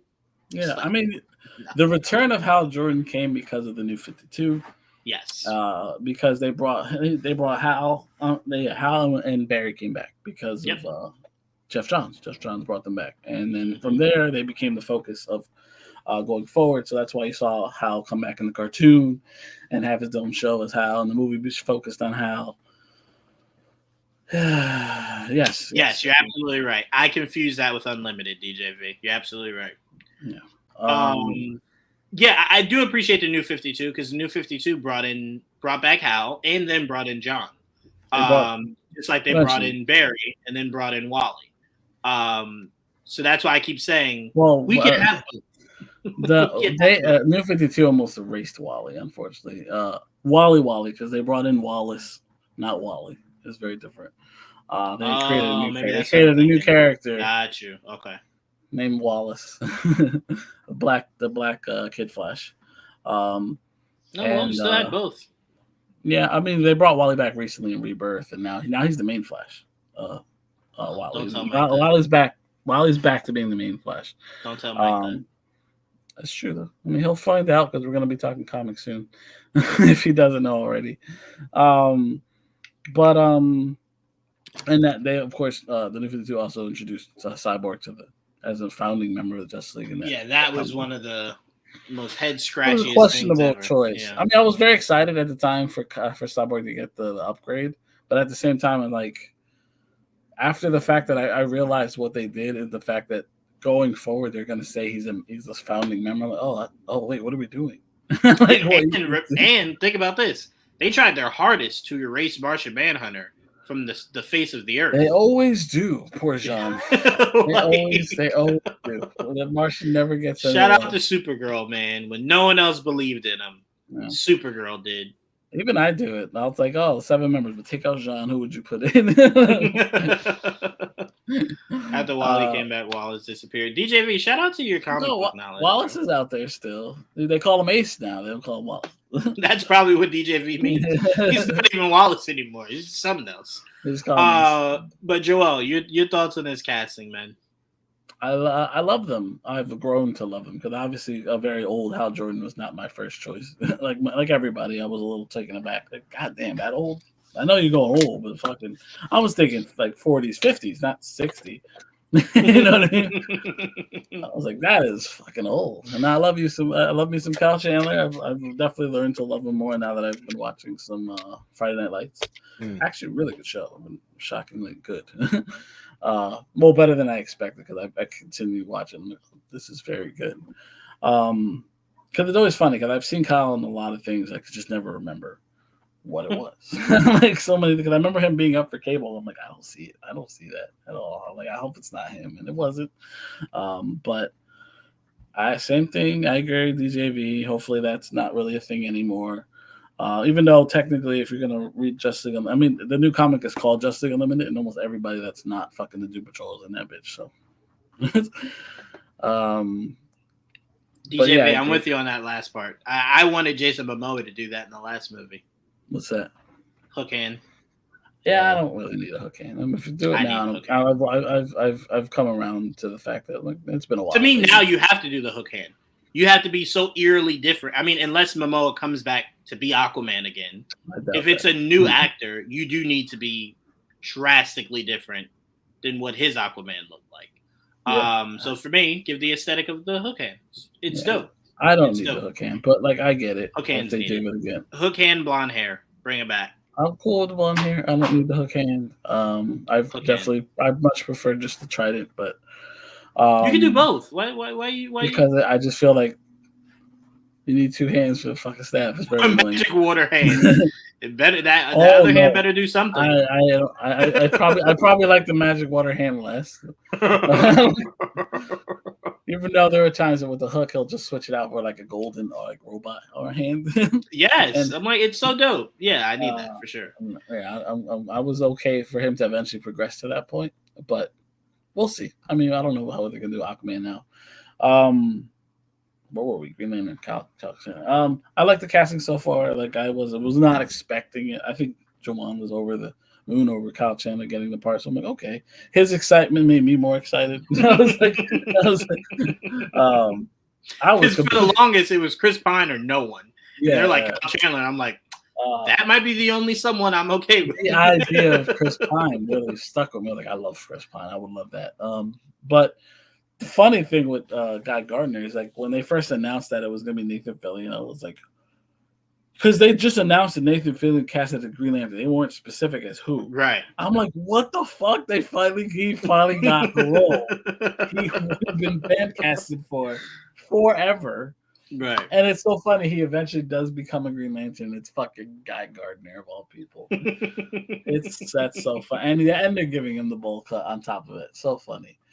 Man, at least he's a sport about it. There's no doubt that character is going to be more comic relief, but still, I'm just surprised we're here. I mean, I love that. Aaron Pierre was definitely as soon as we started getting to the point where I needed to like narrow down who I wanted for John Stewart, he was definitely my number one choice for a long time. Obviously, I was open to I like James Ninja just a lot. That was a good one. Mm-hmm. We were talking about a couple guys the other couple weeks ago. What was his name? Sope from Gangs of London. Yes. Oh, I love that guy. I would have been down with him too. I would have been cool with that because he's definitely growing me because of Gangs of London. I'm like, I love that show. So I hope he's something in the future because that guy's good. Constantine, he could easily be Constantine. It's possible they do that again, unless they go. I don't know. We'll see. I mean, there's a lot of things he can do. A lot of characters they can get cast. I mean, there's a lot of trust me. There's plenty of people out there. Yeah. But yeah, or Martian Manhunter. Fuck it. Yeah, that's not a bad one. That's not. Yeah, a bad one. He's very commanding for There's a show so that many- you wouldn't have thought was his. He took over that show. That's so funny. I do wonder because Jean is not human, so you could basically cast any fucking person you want. It could just be a voice if you wanted to. Yeah, but eventually you're gonna have a human. He's gonna have a human. Like Yeah. He has a go-to human. Yeah, right. That he has go-to human form. So I wonder who that'll be. And you know they're gonna lean on that hard, so And they the don't have voice. to. Yeah, they don't have to budget doing Martian Manhunter for a full hour and 40 minutes. Oh yeah, they're gonna have moments where human part. Let's focus on that. John the human. Let's do that. I think they went with the show where like he was John the Martian, very little in Supergirl. Right. You know what I could see as They clear did as that day. very well, though. I did enjoy that. They did it. Yeah. When That they is did true. that was They really got cool. to points where it was a little off, but I mean, for the most part, they did a really good job with this. That design was really good. Yeah. I can see it clear as day. I can see him as Martian Manhunter and Chloe Bailey as Miss Martian. Chloe. I can see it clear as day. I can see it clear as day. Clear as day. What's the other Very one? What's much her name? so. You said what? What was your sister's name? It was Chloe Halle and- Bailey? Halle, yeah, Halle. Halle, I fan casted for Starfire. But Ooh, I like that a lot. I like that a lot. For me, Starfire was always Zendaya, but I'm like, man, she's aged out of it. that's not bad. I mean, yeah, she's a little older now, but Yeah, she aged out of it. Well, no, technically no, because if I you're was gonna saying say- Nightwing, if you're saying we're in a universe with Nightwing, she very well could be Starfire. yeah, they might Yeah. be older. Yeah, They won't I have mean, to be shit. Teen Titans. They're Titans. Right, they would just be overlooking the Teen new Titans. generation. Both right. of them are actors. So, yeah. There we go. Yeah. Oh, Yeah, I mean, I was that's about to say, possibility. wait, huh? Of course. I know you're talking about the twins, right? Yeah. Yeah, okay. I was about gonna to say, I'm happy. I like Halle Bailey as Starfire. I mean, that was my fan cast, but Yeah, I'm Whichever. completely fine with that. Yeah. All right, let's move on to some more DC. Let's talk Penguin. People have been blown away by these last two episodes. We didn't do a podcast last week. Right. So last week's episode and this week's episode. Pardon me. What's wrong, Trayvon? I don't have a picture. Go ahead. Keep Oh, talking. no problem. Okay, Joel, I got to start with this because I saw someone say it and I can't get it out of my head. But you are the perfect person to get it out of my head. Ready? Someone said, pay attention to the progression of this kid, Victor, because they think he's going to turn into Victor Zsasz.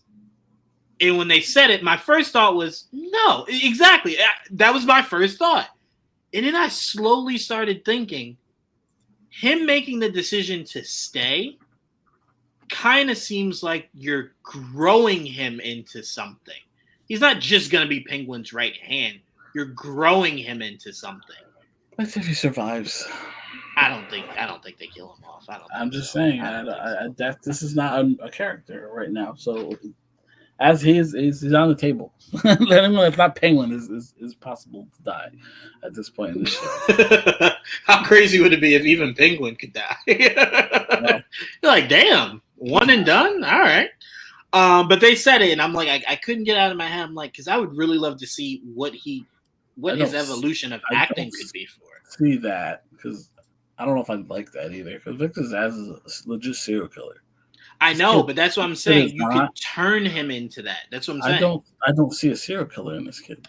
I know, but sometimes serial killers aren't from birth. You grow Not into yet. it. No, well, there's got to be a lot of trauma, like usually from a young child. Like this guy's a teenager at this point. You could develop trauma at any point in your life and go crazy. He's not. I don't see Zsasz. Zsasz is a man that he cut himself and counting the bodies. Like that was the thing. Yeah. That was his thing. You could build up hatred. Trust me. He very in that city. And the only reason why I gave it any thought. The only reason why is because Victor Zsasz, in the scheme of what I think they're going to be building with Batman, is such an irrelevant character that it fits in a show like this. It fits in a focus of just the underworld, right? Like, you're not going to really use Victor Zsasz to go fight Batman, right? Like, it's such a throwaway character. So I'm like, it fits in this world. So I say that to say, if Penguin gets a season 2, give me Victor Zsasz. I say that to say that. I say no. Don't do that. No. He doesn't have to be. I'm saying just the character. Oh, Victor you want Zsasz? Okay. Yeah, just give me Zsasz. Yeah, I would love that. I mean, Zsasz could work in the show for sure. We've been trying to rack our heads on what other characters could you bring in that won't really affect what there's you can do a lot long-term. of characters Victor Zsasz is one of them. Yeah, I mean, there's so many characters you can introduce. I still don't like that this doesn't have Black Mask. I'm like, this is like such a perfect Black time Mask to is do another it. character that would be great. I mean, Ugh. there's the other families. You have the Russian mafia. There's a lot. I mean, there's so much there that there's enough there where you can. I would love to see more characters, like for sure. Like I'm not recognizable characters. I'm not reaching and saying Victor Aguilar is going to become anything other than what the fuck he is. But I guess who knows? We'll see. I don't see Zsasz for sure. I know someone said Victor Freeze. I'm like, definitely not Victor Freeze. Yeah, Victor Freeze, I think, is a larger stretch than much larger stretch. I'm like, Jesus Christ. You guys are just reaching now. Just because his name is Victor, I'm like, they should have called him Victor. They shouldn't have. Just Vic. Then it was like Cyborg? No, my God. Yo, I swear to God, I think I saw that out there too. His name is Vic. Why Cyborg? Like, what are you talking about? No sense. But no, I look, I gotta give this look, I'll say this. The Penguin Show's doing exactly what Agatha's doing. It's not a show I wanted to ever think about or care about. But it's just so addicting every single week. And it's like, how are you this good? Like, why? It makes no sense. It shouldn't be legal. The way it's written, the show is written really well. And you know what someone did, Joe? That I almost started crying. I got so emotional. They put 2 scenes on top of each other. Mm-hmm. And it was scenes of Colin Farrell as Penguin. Mm-hmm. And it's James Gandolfini as Tony. Mm-hmm. And they were just mirroring. And I'm like, I miss James Gandolfini so much. Maybe that's what it is too. Oh, my God. Maybe it screams Sopranos. It screams it. In elements of it. So you can't help but just go, I miss that theme song so much. I miss it. The fact that we could have had a movie if he was still alive. Anyway, I love this episode. I'm going to be honest with you. I don't ever want to see Gotham flooding again. I'm over it. I'm over that. I enjoyed seeing it from his point of view. It was very traumatic. But it's just something I don't want them to keep. You know what it reminds me of? It reminds me of the blip, right? Where everything was blip this, blip that. Spider-Man, blip. We see the blip. It's like, we get it. Move on. Move past. So that's how I am with that, with the levees breaking. But I will say the episode, Joel, threw me off for a second. Wow. They were talking about Bella Royale as if like she had lost power, right? And I'm like, oh, wait, no. And then I started to realize, it's showing before she won. I was like, wait. I'm like, before she won. Because I'm like, wait, what? It was a I'm like, she won already. I'm like, what's going on? I just never would have thought they were going to give us his point of view of that. So I'm thinking it's present time. And I'm like, no. They kind of fool you. And you're like, what? Like, it really didn't hit me until you start seeing like this thing start to break. You're like, oh shit, this happened. Right. This is a flashback. This is gonna be sad. I thought he would lie about his family when they first started. I said, he does. His family's still here. Right. Lied. Yeah. That is interesting, right? But no, I want to give him. Colin's performance in that bathroom was award worthy. It's a weird thing to say, but yeah, it's true. I'm hearing it from how you heard it. I'm like, yeah, I get it. But I loved it because probably one of the very few times you've ever seen emotion from Penguin, right? That wasn't murder, death, stab, kill, right? Yeah. It was he Definitely actually more- cares about this kid. Yeah. And he was starting to break down. He was like, "You think I'm holding you here against your will?" Yeah, Yes. he was hurt by that. And Yeah, Well, he is. He is. Well, but- no, he's not. He's not. I get why the kid assumes it. He knows too much, right? I get why the kid assumes it. But you got to look at it, Trayvon, from Penguin's point of view. Penguin never once said to him, "You try to leave, you try to do anything, I'll murder you." He did say that. What you mean? He said that day one. They've been together for like 4 weeks now. Let's relax, all right? Okay, he hasn't said it he's again since. Scared. He hasn't said it again since, all right? He only He tried to kill him one time. No. I mean, You he's gotta threatened get him over enough. He's threatened this man enough times for him to go, like, who's gonna kill me if I try to leave? He's also fed you and taken care of you, and he's given you a prostitute. Like, I mean, how much more He's given welcoming a lot. can this man be? He gave you $1,000, right? Like, he's done things. He let you drive his nice car. He's done things for you, dog. Let you steal his damn cars. Right. Now, where Fuck I it. will agree with Trayvon is now, I will say, once I'm out, I would not have come back. Like, I'm out. Yeah. I'm out.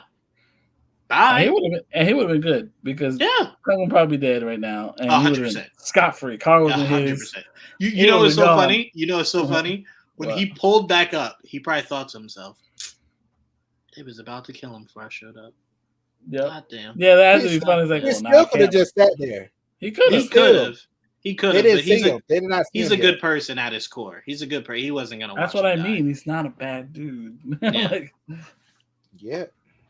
I mean, Gotham could turn you into some things. I don't think he'll turn into He's hard on him sometimes, but no. But listen, If they that's what I'm forget that saying. I girl disagree somehow, with Trayvon. I he's disagree going with dark. Trayvon. What? Penguin is so hard on him because A, it's the only way Penguin was raised. Listen to how his mother talked to Oh yeah. him. And B, Penguin sees him the same way everyone saw Penguin. Right? Mhm. He has this thing about him that's not, Mhm. that's different than everyone else. Right. And people view it as weakness, not as a strength. And Penguin's just trying to teach him, if you want to survive out here in Gotham, you cannot showcase weakness. You gotta toughen up. You gotta be smarter. You gotta be street smart. You gotta be tougher. You know what I'm saying? So Yeah. he's just trying to make him the best criminal version of himself he could be. But it's also a good. Yeah, that's exactly what it is. But it's also a good, a different way of looking at like the world that they're in right now because of what happened after the flooding, and that he's Right. living in like he's just surviving. That's all he's doing is surviving. He's barely Right. living.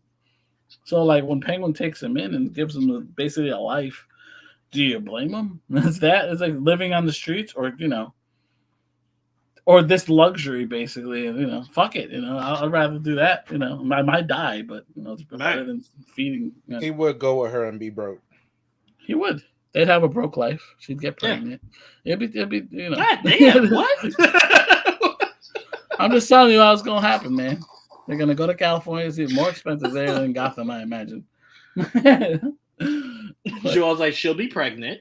Yeah. Yeah. That'll be the end of that. No career. I mean, It's like, God damn. he might get. You never know, obviously, but it could be as good as what happened. His life is with his parents, which wasn't bad. His life right Yeah. now would not have been any better had he moved to California. You're absolutely right. Right.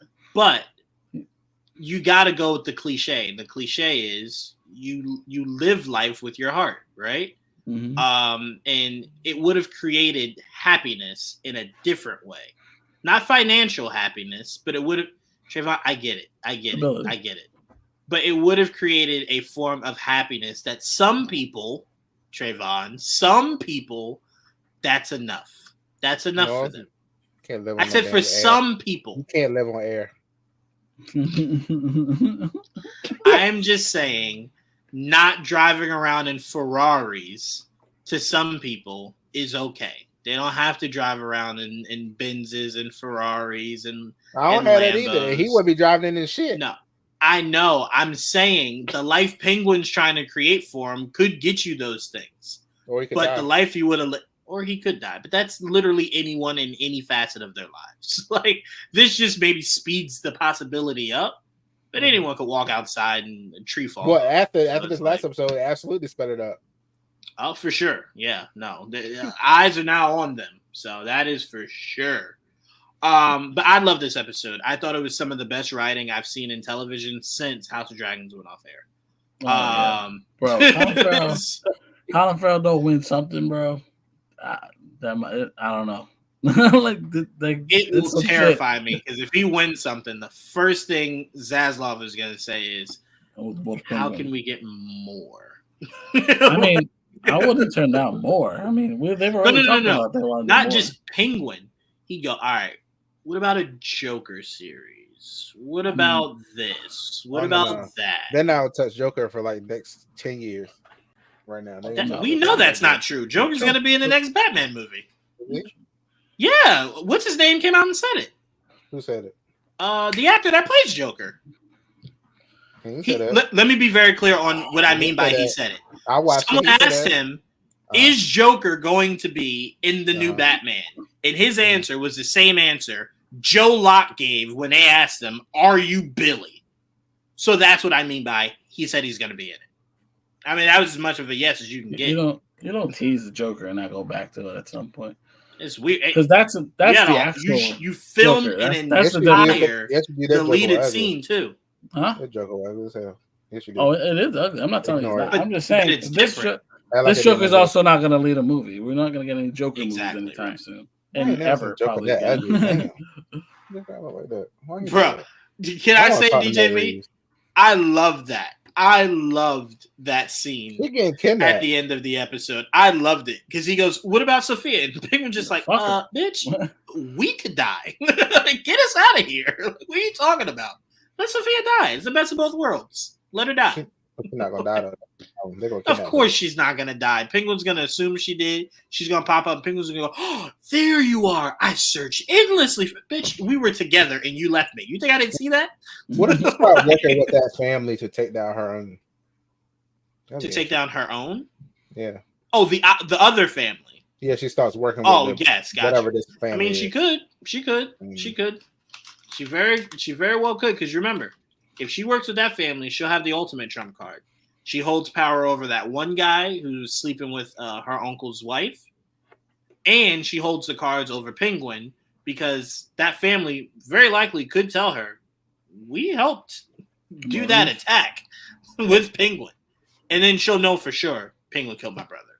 So if she does work with that family, she could hold all the cards. But that just means we're going to get to a season finale where Penguin definitely puts a gun in her mouth. That's all that tells me, is that the secrets will come out and Penguin is just going to have to rise up. Pop, and just murder everyone. Because remember, at some point of this season, you're going to have to venture into him becoming Penguin. Not the name, the presence. So that when we see him again in Batman 2, he's a guy. He's a made man. You know what I'm saying? So that seems like that's the whole point of season 1, is to make him a made man, so that when he opens up the Iceberg Lounge in the Batman 2, it all makes sense. Reopens the iceberg. Reopens. Crazy move, fucking your boss away, especially with your boss being a crime boss. Hell That yeah. man is brave and very stupid. He is. He very much is, because she at any point could go, "Nah, this is not good anymore. I'm gonna go tell my husband." Yeah, man. It's like, whoa. Holy shit. Hey, no, don't do that. Relax. But is anything else stand out to you guys in this episode? Whoever can go. I mean, No, the show's just great. it really is. He's so good as Penguin. And that's why I wouldn't mind seeing other characters, like their interpretation of those characters, flesh it out. Because stuff like this is cool. Like you didn't have enough time to. I mean, you got a little bit of this in the Batman, but you're not going to have as much time to flesh it out like they do in the series. And so I wonder what other characters he has in mind that you think can hold their own series. Like obviously, if you write it well, anybody, I guess. But who does he think? Like he did Penguin. Who else does he think? I would love a horror show of Catwoman. I want Catwoman. Oh, Catwoman could do it for sure. I would love to see her we pop can see up. what she was doing Her in, in this town. Yeah, Bloodhaven. that's what I'm talking about. Yeah. Yeah, we can see what she's been up to in Bloodhaven. Right. I mean, they did. literally mention Bloodhaven. That'd be fun to see, like, It's literally where she was going to. I mean, this would be like the 90th time someone said Bloodhaven, but never showed us what Bloodhaven looks like. Yeah. I can't tell you how many times DC live action has said the words Bloodhaven and then never showed us what it looked like.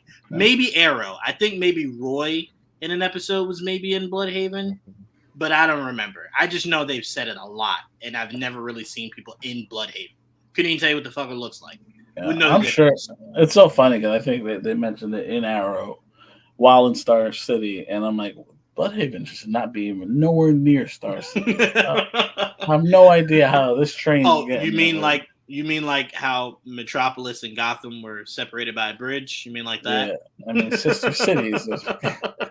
I don't think. See, that's the thing. I don't even think Gotham and Metropolis are that far from each other, but they're not a bridge away. They also shouldn't share the same aesthetic. No, they definitely should not, man. Definitely not. Because I love the fact that this show established that Gotham's in New Jersey. I always thought it was. If you follow the certain maps, it is. And like to me, Metropolis is like around Maryland, like where Trayvon is around there. Okay, I like that. I like that. At least classically, I don't know how for sure. They've probably already established. They probably have a map set up already for the DCU, so I'm very curious where everything is in that world. But at least in the Batman, it's Gotham City, New Jersey. Right. I love the sound of that. Gotham City, New Jersey. That'd be awesome. Funny. We got to open that up, Joel. Gotham City, New Jersey. Yeah. We got to do it, bro. We got to do it one time for the one times, bro. All right. So nothing else to add? Nah, I mean, again, it was just good. I mean, I do look forward to seeing what other characters they introduce, like what other gangs, and like apparently we might get some background to what Sophia was doing in Arkham. So I look forward to seeing some more Arkham scenes. So yeah, we'll have some more to talk about next week for sure.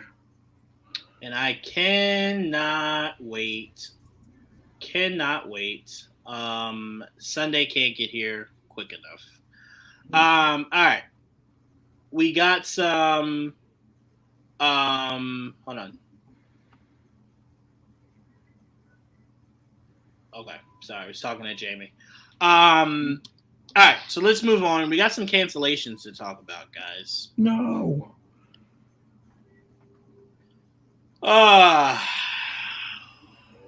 Chaos at Netflix, canceled. Chucky on Sci-Fi, canceled. Okay. Velma on Max, canceled. Trayvon, I'm curious about your thoughts. On There's what? Some commonalities with those three cancellations. What was the first one you said? Chaos. Mm-hmm. And Velma and Chucky. And Chucky. Yeah, homophobic. What do you think the commonality? There you go, Trayvon. I just thought of that as I was prepping us talking about this topic right now. Like, wait a minute. Chucky had a gay relationship that was the forefront. Chaos had a bunch of gay relationships. Right. Don't forget Dead Boy Detectives. And Dead Boy Detectives. Yep, Dead Boy Detectives. That is oof. Oh, okay. and then they renewed the nice little hetero couple show. By the way, can I say this? I'm very curious. You know how guys, we always hear, oh, this show got canceled because it didn't have ratings, right? I never believe in ratings because I believe numbers can be fudged. I believe in what impact does it have on social media, right? Now, to be fair, I did not see a bunch of people talking about Dead Boy Detectives, Chaos, Velma, or Chucky, right? I know they all had their cult followings. I know that. They had their followings, their supporters. Season 2. You say you're surprised what? I'm surprised Velma got a season 2. Oh, right, because it had so much hate coming into it. I would have thought that, I was told hate could hate is still a view. I was told hate can destroy, and it didn't do it yet with Velma. Well, it did it now, but didn't do it when we expected it to. No. Chucky wasn't gay. It was the kids that Chucky was hunting down. Chucky was gay. The main kid was gay, and there was definitely a gay couple. What 3 seasons that show? Yeah, 3-4 seasons. Yeah. Yeah. But Chucky does say in an episode, DJV, that he's down with the gay community. I mean, he has to be. His creator is down with the gay community, so he has no choice but to be. But no, I just, so for me, I feel like Netflix, my issue with them is I don't think Netflix did any marketing for Chaos. I don't think they did any marketing for Dead Boy Detectives. I don't think Max did anything for Velma. Like, Velma dropped a special that I can almost guarantee you no one really knew about. It just dropped. I was surprised. I found out, you know how when you go on Max, you can click on a trailer that shows you things upcoming? Yeah. So I clicked on it to see when Trap is going to premiere on there. And they were like, oh, here's Salem's Lot. Here's Trap. Here's Velma. And I'm like, oh, season 3? Like, no, holiday special. I'm like, well, were you going to make a bigger deal about that?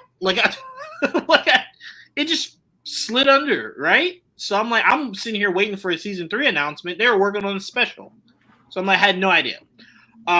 Chucky. I think Chucky himself did all the marketing. I don't really think Sci-Fi or Peacock or anyone was really, even though I don't want to throw dirt on Peacock because I'm hearing from the grapevine Peacock might pick up Chucky. Because remember, it would premiere on Sci-Fi, and then the next day you can watch it on Peacock. I was gonna say that's where I watched it. Yeah. So a lot of people are saying Peacock maybe might pick it up and continue it. I doubt it. So for me, I just feel like you can't not put any marketing dollars behind a show and then be shocked no one watches it. Netflix You know does what I'm that a lot saying? with their shows. They do that a lot. Like, I swear to God, I think Netflix Netflix is like, I think they're doing social experiments, Trayvon. Like, they're like, hey, let's see if they're interested in this kind of thing. No? All right. Yeah, we're good. Let's It's see like, if they're on here to notice. That's what it feels like. Are they on our app? But for example, ready? I'm about to hit you guys with something. Did you guys know Tomb Raider dropped today? Yeah. Yeah. It's a lot of people that probably don't. Why? What showed us that Tomb Raider dropped today? I was on Netflix. It was the first thing that popped up. I know, but you being on Netflix, you had to be on Netflix, yeah, right? I'm on Netflix every day. So I'm saying, what for people that aren't on Netflix all the time would lead them to know that Tomb Raider is even a fucking show? You know what's funny? I don't see that. When I'm on the app right now, the first thing I see is the Menendez brothers. That's the popped up for me. And it's not even the one, it's the like documentary one. It's not the Damn, they didn't even give me the good one. It's not God monsters. It's like a documentary. And I don't watch no goddamn documentary. Yeah, I can't either. Yeah, I can't either. I might check it out. So for me, I think it's a problem going around in Hollywood that it's not, no one's interested in putting marketing dollars into anything. They just kind of feel like if it pops, it'll pop. And then from there, we'll do what we need to do. Let's see what DJV said. I saw an article that Tomb Raider dropped. I didn't even know they were making a Tomb Raider show. Didn't know it was animated or nothing. Who's the voice of Laura? It's my point exactly, DJV. My point exactly. It's Kaden Carter. Yeah. It's the same way I thought about Blood of Zeus too. They did the same thing to Blood of Zeus. I didn't know. Did. Like they did the same thing with Zack Snyder show. Yeah. They do that with all the shows. I mean, again, like not many shows, unless it's a big deal, you won't really know. It'll just drop. Big Mouth they do it for because Big Mouth brings in awards. Bridgerton they do it for. Obviously, this is fucking shit. Nobody wants this. They renewed. I didn't even know that was a thing. So yeah, it's Kristen Bell and Adam Brody. Yeah, right. I know now. Yeah, I saw the preview of it. I thought maybe it was gonna be like a rom-com. I thought it was a movie. When they said it was a show, I was like, "That's fair." Yeah, that's fair. I just think it's really unfortunate. I love Velma. I thought it was great. I thought that holiday special was hilarious, so much fun. I love how different they tried to be, and they were so different. I loved it. Did you get a season 3, or is it just a special and they canceled it? It's just no. Here's the worst part. The way season 2 ends, you're left on a cliffhanger. The cliffhanger is resolved in the special, I believe, because they weren't going to make a season 3. So they wrapped it up, but they left a little bit of if they got a season 3, there was more story to be had. But they very much closed that in that holiday special. I don't know. They did a lot of weird shit. Like I still remember the School of Good and Evil. I really did That was enjoy so that a lot. good. And they just nothing. I was like, what the fuck, man? I really enjoyed that. I will say this: that show, it was a show or movie. It was a movie. That movie I was hated it. too I hated it as star-studded. a movie. I thought a show would have been so much better. Yeah. That movie was too star-studded for you to not at least give it another chance. And that budget could not have been that high. It couldn't have been. Yeah. No, not at all. Even though technically Charlize Theron and Kerry Washington is a lot of your budget. I ain't gonna hold you. And didn't they have Lawrence Fishburne in there?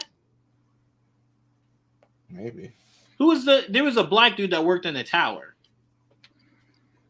Let's look at the cast. Yeah, I'm like, I think it might have been that the actors might have been their budget. But anyway, I love Dead Boy Detectives. I thought that was a lot of fun. I thought it was a cool flip side of how dark Sandman is. Yeah, he is in it. He is in it? Schoolmaster. Yeah, I thought so. That's who they found in the... And Patti LuPone is in it. Yeah, see, there you go. So that's and Kate Blanchett.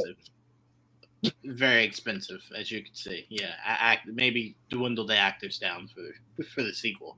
That's a lot of people in this. Right.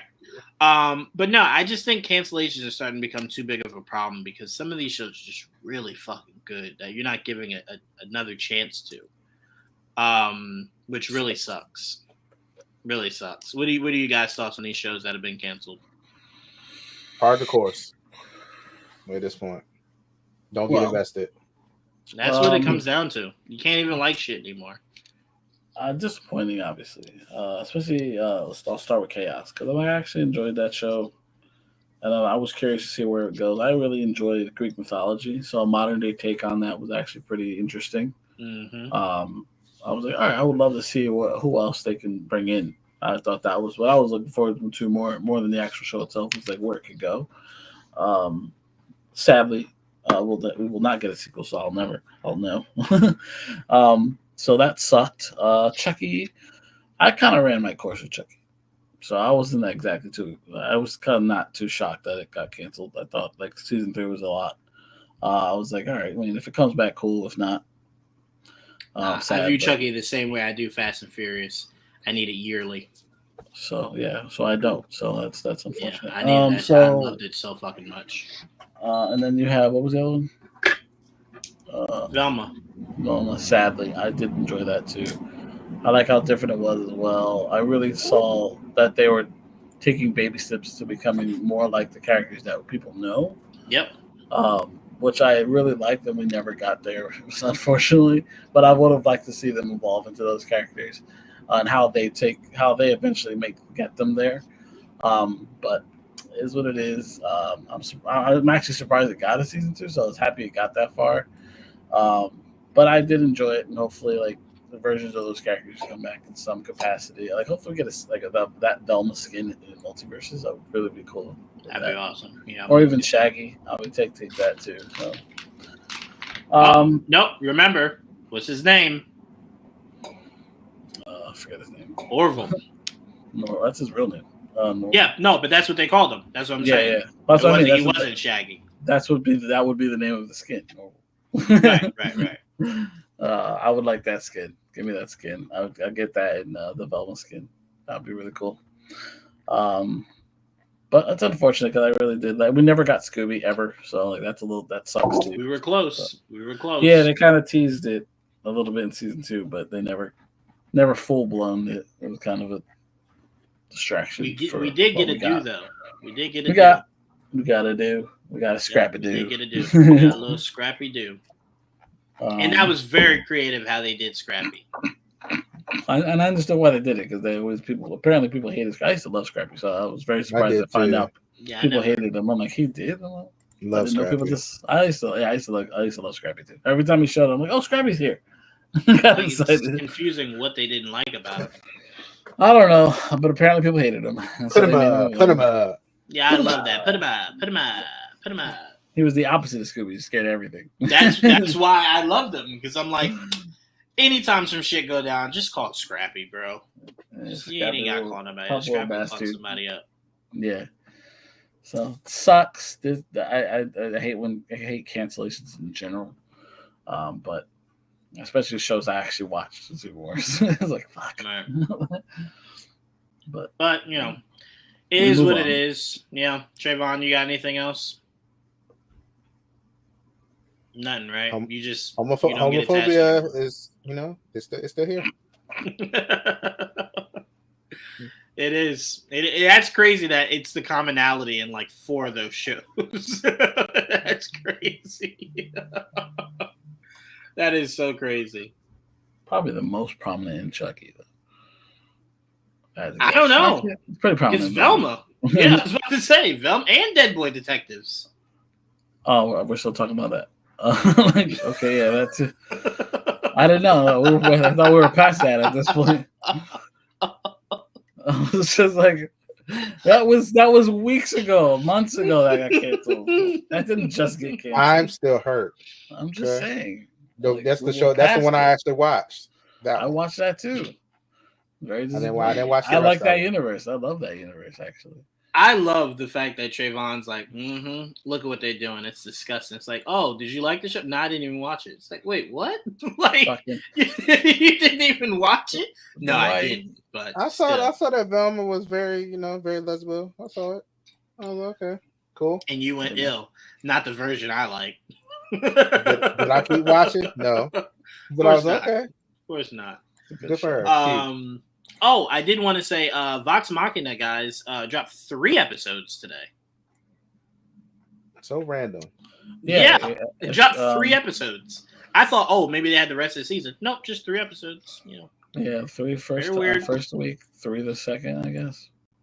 Weird. Don't really understand the idea behind that. Yeah, like either give it to me weekly or just give it to me all at once. Like I don't really understand. I think they did this last time too. Actually, no, I don't remember because remember I told you I got into it late. So by the time I got into it, season 1 and 2 were already done. I think they did it the last time too. I just forget because they don't. This is it's odd to do 3 for each other. It's probably the only one of its kind that does it. Yeah. I did want to give a shout out. A new Cate Blanchett show called Disclaimer drops tomorrow. I'm going to be watching that on Apple. Looks very good. Very weird. Very good. We'll be watching it. I just realized, don't make fun of me, just realized that Lance Reddick is the voice of the dragon in Vox Machina. I was watching the episode when they were just like, in memory of, and I'm just like, who does he play? And I'm like, oh, no, I did hear it. But you know what I kept thinking, Joel? I kept thinking, when did he film all this shit? Because he's in the ballerina too. It's like, when did he film all this stuff? Yeah, they do this stuff years in advance. Apparently, because think about it, we're used to it not working that way. How many times did season 2 end and then someone dies and like we didn't even begin the process of season 3? It's like you guys got to be on this, man. You're dealing with older people in a lot of these shows and movies. Yeah, like. He wasn't like dying of old age. He was... No. With him is different. I just mean we know that a lot of old people do a lot of these shows and stuff, and they take their sweet ass time filming it. And it's like, don't do that. Like, don't do that. Speed it up. They can do. What else? What else am I watching right now? Apparently, Solar Opposites just dropped a holiday special. I gotta check that out. Halloween special. Yeah, Halloween special. I don't understand how that show's still on. That show's been on a minute too. That's a good show that I thought was run its course. That show's gay too, bro. That show's super. Trayvon, you would love it. They are so openly gay. Yeah, it's what show? Solar Opposites. Solar Opposites. It's on Hulu. Yeah, and it just gets gayer. Oh, at least between them two. Well, hold on.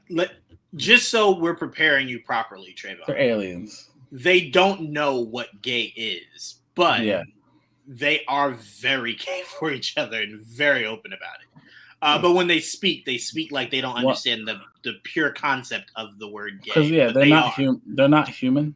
Right. They don't reproduce the same way and all that stuff. So for them, they're just. But they look like men. They look like aliens, right? They're voiced by men, but they keep saying, let's do this stuff to each other, and it's very specific that lets you know that if they knew what the was, they'd be it. And it's very high. It's lightly touched upon early on, and then later on, it's just full blown. Once they full like, blown. They don't hide it. They don't even and shy then away from it. then there's a voice change later on, which is even somehow funny. Yes, yes, I did like the voice change. I did. What else? What else is out, guys? I think that's. Oh, wait. Before we get into any of that, I want to make sure we don't forget this. Trevon, what is he? He's in your Rolodex, but is he number 2? I think number 2 in your Rolodex. Your boyfriend, Henry Cavill. We got some news today. Voltron. We got some news. Voltron. Yes, he is in Voltron. We don't know who he's playing, but I guess Amazon likes him over there. So now he's in Voltron. I'm very excited because I love Voltron. So just want to I can't wait for this to come out. I'm excited for all the things that Amazon got going on over there. They seem to be picking up all the things that I want. Just pick up one more thing, and I will love you forever. I will say, guys, what Trayvon is trying to say without saying it is he thinks Voltron is step 1 to getting Power Rangers. It's close. It'll get him there. It's almost there. Yeah, part of me doesn't believe you actually like Voltron. Team of people in colored suits, and then they form into a Megazord. I was about to say that's what I think you love the most, because you close your eyes and you just imagine him saying it's morphin' time. You're like, yes. The Netflix show was good. I like that. It was. Yes, I haven't seen Voltron in any capacity since I was a kid. Not because I'm like against. You didn't watch the Netflix show? You should watch that one. It didn't. You know what it was? It didn't really pull me that much, even when I was a little kid, because I thought it was like watered down Power Rangers, right? Like it was. It was I thought it was the core concept of Power Rangers. Oh, it predates Power Rangers. No, it does. But again, for me, I'm not thinking that when it's a little bit more. Well, at least the animated one really made it more fantastical. I felt like, which is good. That's what it should be for sure. Yeah, they're 5 lions instead of like different things. It's pretty cool. Yeah, the concept is cool. You know what I want to see Amazon take? I want to see Amazon do Megabots. I want to see Megabots. I love me some Megabots. I've never heard of that. What's a Megabot? You never heard of Megabots? I'm gonna send it to you, Trayvon. Give me one. Megabots or Metabots? Metabots. Yes, Metabots. But what was his name? He was yellow. I forget the name. Yes, because you used to take them apart and then you could put other pieces onto them. Around them. Yeah. I was like, this is fire. But yes, I'm very excited for Henry Cavill. I assume Henry Cavill will probably be the bad guy. Can't imagine you putting Henry Cavill in one of these. He's as big as the fucking thing. So I assume this is going to be around teens for this Voltron cast, I would assume. I don't really know. One of them is a teen. We already got one casting. Yeah. So that's where my mindset is that it's teens. So Henry Cavill might be either their commander or the bad guy. Yeah, if he's the starring, he might be the Red Lion. Right, or Black Lion. I forget. I don't know. And they might create new characters for this because, like, I don't know if you cast the fucking Henry Cavill Shiro. Should be it. Like, you know what I mean? Like, it might be a little bit of whitewashing here. But it'd be a little interesting because in the animated one, something happened at the end of that, kinda. Oh, yes. That's what I mean. Like, I don't know. I don't know. We'll see. That'll be a time. That'll be a time. That'd be something for me. I don't know, but I don't know. I like this. I like them doing that. I mean, keep going. They're doing what Master Universe, right? They're doing that, and let's do She-Ra. Let's do all of it. Yeah, She-Ra got announced the other day. We already got Master of the Universe. Let's do it. Yep. And you know what they need to do, Trayvon? Come on. What, Power Rangers? Yeah. Big bad Beetleborgs. If I get that or VL2 before I get fucking Power Rangers, I'm burning shit down. I swear to God. This already pushing it right here with Voltron. Like, Again, Well, not wait. Hold on. Let me say this. The reason why I could see getting Big Bad Beetleborgs before Power Rangers is that it's not a big IP. So you don't have any pressure on it. You can kind of just do whatever you want with it, right? It has a very small fan base. When you say that, like if it got announced tomorrow, maybe 2% of the world would go, "Oh shit!" The rest of the world would go, I don't know what that is. Like, what is that? Yeah. Oh. So I'm like, I think doing Power Rangers, it's so hard because if you get it wrong, that fan base will destroy you. So much source material to pull from. It is. Honestly, I think Power Rangers might be best to just create your own, create a new one. Create a new one might be the better way to go, rather than you trying to recreate something that you're hoping when you change this or that people will still like. Maybe just create a new season or a new generation of Power Rangers. Why not? You know, you don't have to retrace anyone's steps. Create something new. Well, that way, no one can hold you to anything. That's not accurate, bitch. It didn't exist yesterday. Like, what are you talking about? I mean, that's what they're doing already. I mean, they the last season was a creation of their own. It wasn't pulling from Japanese and all that. It wasn't doing that anymore. So why not continue that? So, yeah, they could do that. They could start over. I mean, that would be it. That's all I'm saying. Just continue that. And my last request is Seth Rogen. You've done such a great job with all the things you've created. Seth Rogen, do the ultimate thing. Excuse me, and make an adult animation of Butt Ugly Martians. I need it. I love the Butt Ugly Martians. It was so good and funny. I would love for Seth Rogen to make an adult version of Butt Ugly Martians. Be fucking hilarious. Would love it. Mwah, chef's kiss. Are you looking it up, Trayvon? I'm looking up Megabots. Metabots. Metabots. Meta. MEDA. BOTS. Yeah, Metabots. Okay. There's a thing called Megabots too. Okay. No, Metabots. You'll see it. Oh, okay. Put it up. Let me see if it's the right thing. I remember the intro. I don't remember the intro to Metabots at all. There are two shows that were so consuming of my childhood. Couldn't recite the theme song to save my life. One is Beyblades. The other one's Metabots.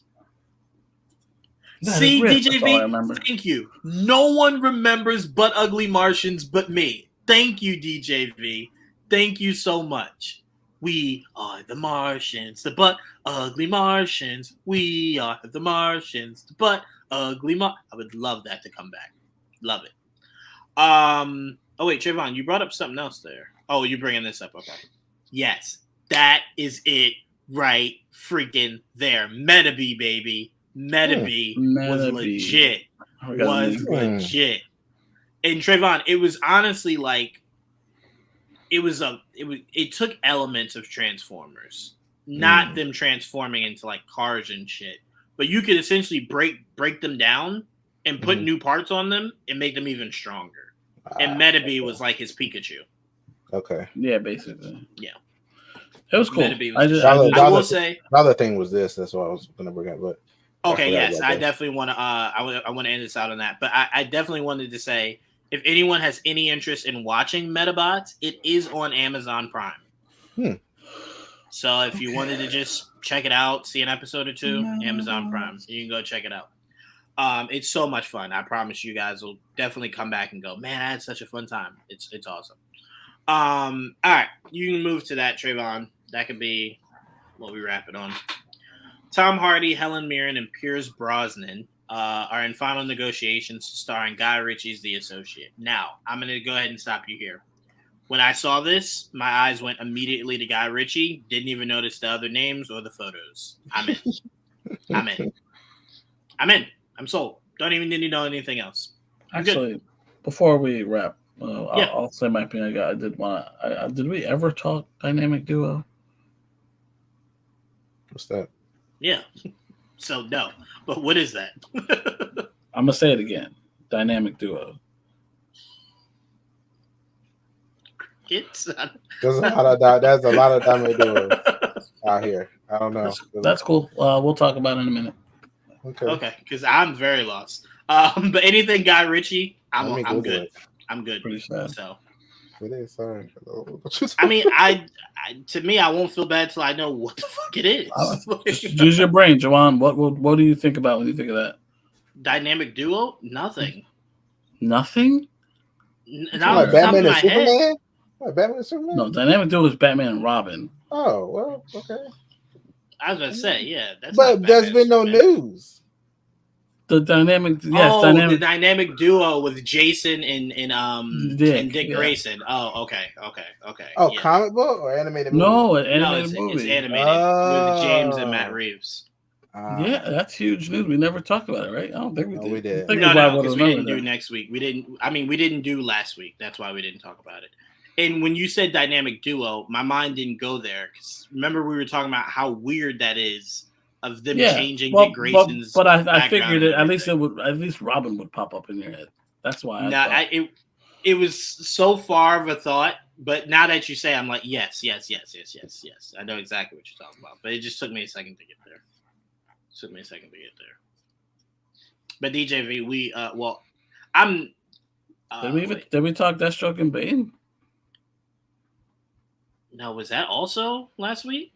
There was a lot to talk about, and we just skipped it because we didn't have a show. What else? What else is there? God damn. Those are the only two. I remember that I wanted to talk about that. I don't remember talking about. No, we talked about it amongst ourselves, but we definitely did. Yeah. Well, then let's start with while Trayvon pulls out. Let's start with the Deathstroke and Bane one because that one was more ambiguous. Because a lot of people thought it was just those two about to do a Lethal Weapon, and it's like, no, it might be a team-up movie that has them in it. Right. But then we never heard anything else. So. James said nothing, didn't even squash it or anything. You're not going to hear nothing. At least not till we get closer to whatever that is. So yeah, we can talk about that.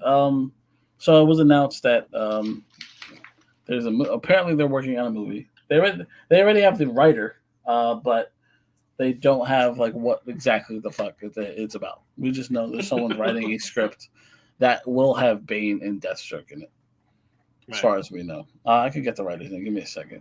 Because I'm looking through stuff and I forgot that we did skip last week. I'm like, did we ever talk about this shit? This was big news. We didn't. Big news. Because I'm like, oh shit, we got to add this. I got to add that. Anyway, while Joel looks that up, I did want to also throw out Citadel, the spinoff to the first season with Priyanka, aired today. So if you're a fan of Citadel, the new one dropped that was today? Yeah. Yep. I forgot about that. I might add that to my list. Definitely make sure you do that. So I want to make sure I said it. First one I thought was great. Come on, just right here, right? Yes, sir.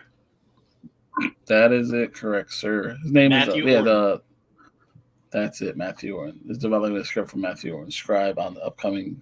Obviously, he wrote some of the new Captain America movie. But again, the fact that this was reported with just the fact that we know there's a writer writing a movie that will have Batman and Deathstroke in it. It comes down to the point where like, well, we know they're in it. We don't know if they're the leads of the movie. They might be part of an ensemble, or we don't know exactly where this is going. There's just basically giving us incomplete information. So I'm not sure. Like we've heard rumors that like maybe it's not rumors, but just hearsay. Like maybe it's Secret Six, maybe it's this, maybe it's that. I have no idea. That'd be interesting. What's your head at with this when you first heard it? Part of me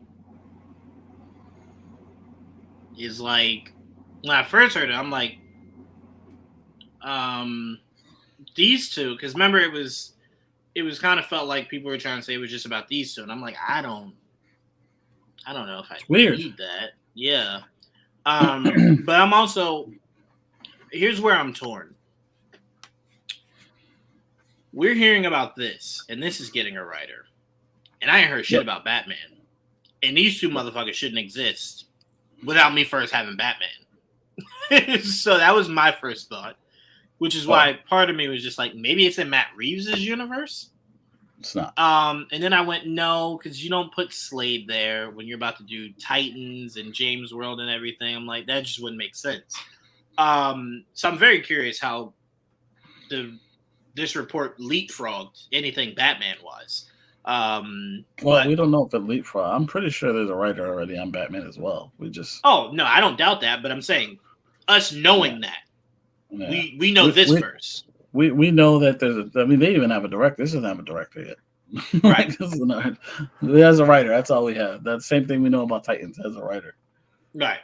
As far as we got. I'll be more interested in this probably with castings. That's it. That's really all this is going to do for me. Castings and James, this is the time you give Joel Bronze Tiger. Just saying. On what though? Again, it depends on what you're doing. I have no if idea. They do a team up movie of other characters, you could throw Bronze Tiger in there. I guess. Look, Joel, you're running out of places to get this guy. They had their chance and they skipped him twice now. Whatever. Joel, Trayvon, what are you thinking? I mean, I think it'd be very cool. I think it'd be very cool to, for this to happen. But like Juwan said, I just want to see the casting. I just want to see what men they're gonna put in these. Let's see. Oh, there we go. I just see who the men. Let's do it. My brain should have told me that's where you were gonna go. I mean, they will be men. So I continuously surprise myself when it comes to you, and I don't know why. The stress. The casting should be beautiful. That's all. I hope. Here's the thing. At the very least, there are two characters I like. I like Bane a lot. I like Deathstroke a lot. The fact that they're in a movie in live action sounds really cool, but without context, it's like, what the fuck are you doing? It's very weird. Is it a version of it like they got the Secret Six? Even though Deathstroke's not part of that, that's more of a Deadshot. But still, they could do whatever they want. No one knows enough about the Secret Six for people to give a fuck. They can do whatever you want with that. I don't know. I'm very curious, in what capacity. What is this project that involves these two cool characters? Don't get me wrong. Villains, typically. So, I don't know. I'm intrigued at the very least that they have my attention based on just the characters involved. But obviously, I'm gonna need to know more. Yeah, I'm with you there. And Trayvon, you can switch over to Dynamic Duo before we get out of here. That's even more confusing. So I'm just go ahead and jump the gun by saying I'm gonna just wait to see how it's explained once it comes out, because it don't make no sense to me. I don't like what I'm hearing. You don't like what? I don't like what I'm hearing. You don't like the synopsis or whatever? Yeah, I don't like them changing anything at Dick Grayson. That's the one person I'm like, that you leave him alone. I'm open. And it's interesting. There's going to be puppetry animation too, which is the animation clip was pretty crazy. I'm very curious about what this whole thing is about as well. Dynamic Duo is very interesting. The fact that officially got announced by James Gunn, that popped in. He announced it himself. This got a green light. This is happening. As far as we know, the only thing they did say, it's not connected to the Batman universe. And we do know that Matt Reeves is involved as a producer on the picture. Is it connected to the DCU as a whole? Possible. I can see that. If it is, it's more or less an origin, like a flashback. At least it's not going to take place modern day. Because what we've heard about it is that Dick and Jason will know each other. Apparently, they've been labeled as thieves or some bullshit like that. And they call themselves the Dynamic Duo. And then I imagine at some point they are faced with eventually becoming Robins, and they go in separate ways or some bullshit. I don't know. I'm not really sure exactly. We'll have to wait and see. But the animation studio behind it is interesting. It's kind of eerie because there's some shots in the way they shoot things where it looks like realistic. and then when you get there, they're like fucking puppets. It's fucking weird, but it's. Did you see the clip? You didn't see the clip, Trevor? Oh No. shit! Let me see if I can find it real quick. Yeah, look, pop it up. That is I'm assuming it's on YouTube or something, right? I would hope. It's on. I know it's on Twitter. Okay. See if I have it. But I was showing it off the other day. I'm like, look at this. This is the studio behind the new Dynamic Duo movie. You know, it's a movie. That is for show. I'm sorry, it's hidden behind a whole bunch of stuff.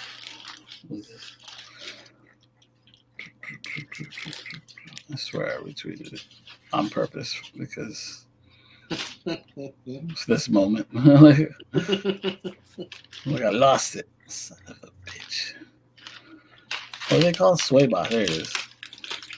I'll send it to send. Tick. All right. Yeah, so you got it, Trayvon. Is it the one with the guy on the bike? Yeah. Okay, I'm gonna see if I can. It's just like a little demo thing, right? Like It's a demo. It's like a demo. It's like girl on the bed and stuff too. Yeah. Okay. It's a short film. It's like a little short demo, like you said. So this is the studio that's gonna do the movie. So like this is artsy. Look at this. That's creepy. It is. So it's like CGI, puppets, and real shots. Like it's like this is very weird. Look at I was watching the real. Look at this. That actually looks pretty good. I don't know.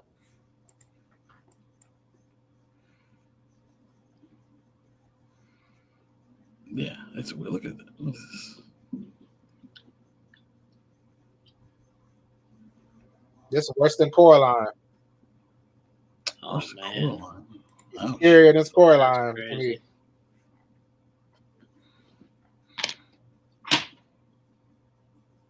Oh yeah, that's scary. That's scary in Coraline.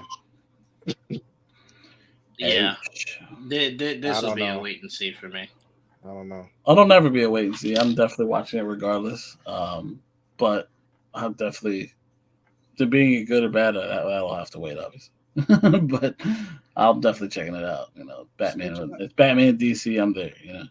Yeah, TJB. No, for me, I just gotta wait to see where. Like, if this is not connected to anything, this is a hard pass for me. If it is connected, still a hard pass for me. I'll have someone sum it up. It's just an interesting choice. It's just weird. It's weird. But yeah, for me, I'd like for James Gunn to stop just letting shit out here, shit out there. Find a date and give us more information on some shit. That clip was from 2017 too, so maybe they've done a lot more. I doubt it looks exactly like that, but that's the same people. That's the stuff they use. My issue wasn't that it looks bad. It's just anything puppet. Like you were saying about Coraline, I think I maybe saw it. Maybe that's not my kind of thing. I've seen the trailer. I'll watch that over a musical. I'll tell you that much. There's a lot I'd watch over a musical. I'm sorry. I'd watch a movie on mute over a musical. So y'all not gonna see Wicked? Silent film? No, crazy thing is, I am gonna go see Wicked. You want to know something even crazier? I can't wait to see Wicked. But I think Wicked's gonna be more along the lines of it has singing in it than being a straight up musical. I hope, for my sake. Did you see Greatest Showman? Fuck no. That was a legit musical. I definitely didn't watch that, no. Wicked's didn't they sing every word? No. They didn't sing every. Wait, am I thinking Les Mis? You're thinking Les Mis. Les Mis. Okay, Les Mis. Okay, yeah, Les Mis. I swear to God, Greatest Showman has some great songs in it. There's some great songs in it, but no, they're not. They talk. Yeah, I don't be knowing. All right, well, at least this look like witchy shit that I like. I didn't really care about the circus. It is witchy shit. Yeah. So, What and part? you know, if it ain't witching, we bitching. And So Wicked. I'm up in there for the witching. Wicked, I'm intrigued, but not that I'm looking forward to singing, but it is what it is. At least I know going in what it is. So it's fine. Yeah. I've seen music. I actually went to an actual musical. Well, that was pretty good. So Okay. I think that's better going in person because I've went Like to musicals in plays. person. Yeah, yeah, they're better in person. Watching it in movie or show format is yeah. It's not my No bueno preference, for me. but I know April wants to see it. So all right, fine, Juwan. So I'll be there. sure. All right. So the next movie I think me and Joel are gonna do for you guys because I know you haven't heard us break down a movie in a little bit. Smile 2 next week. Smile 2 is I mean, next if I can week. get myself to see Saturday night sometime this week, I'll try. That's what I want to do. I wanted to do that today, but obviously. Oh, I I do would want love to to- see that. I forgot do about too. that. Ooh, oh, Yeah. shit. Yeah, I would love that. All right. I don't know what the fuck Joel just saw, but okay. That was an accident. It was crazy. Ooh, yikes. Yeah, that's what I said. Trayvon, before we get out of here, you want to let the people know your weekend? Oh, yeah. Going to the final show of the Gag City tour by Nicki Minaj. Going to the last show tomorrow in Queens. Should be very fun. And then Saturday I'll see you guys. Yep. So, Yeah. Yeah. We will not be at the Nicki Minaj concert. I just wanted to. that's Well, why yeah. I said tomorrow I'll be at the concert. And I said I Saturday. just will want to see make y'all. sure it wasn't a group activity. Just want everyone to make sure that I mean, y'all aren't. Let you know. it's not a group activity. It's Trayvon's thing. But we're gonna see our guy on Saturday. How many is this total? It's my Enough that third she this knows year. him by name. That's not true. It's the third this year. My third one this year. She knows him. He by didn't name. have to pay for this ticket, so that should let you know. You're a how many lie. times. That's a damn lie. Come on. That's a damn lie. He's gonna pick it up at her place tomorrow. Yeah. I'll take it. It's not will call. He's going right to the She's house. gonna give him a tour of Queens, and he gets to go backstage.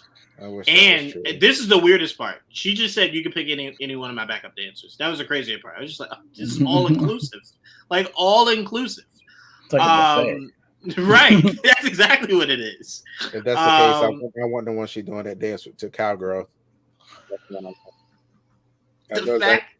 fact that we made up a scenario and you have a legit pick No, I know of a what's made going up on. scenario is crazy. Anyway, so we are going to be linking up with Trayvon and Jamie. Yes. In the It's gonna be Big fun. Apple. It's gonna be a great time. So we'll let you guys know all about Trayvon meeting Nikki and everything next week. Keep saying it. Maybe I manifest it. I mean, maybe I made a phone call. You never know. You never know. Never know, All right. man. That's what the gag is, Maybe I made a phone call. It's a gag order too. On top of it, I hate Joel. I just want that to be known, like I do.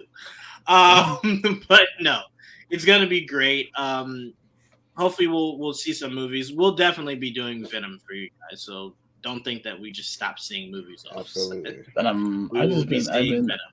yeah. There's been nothing out.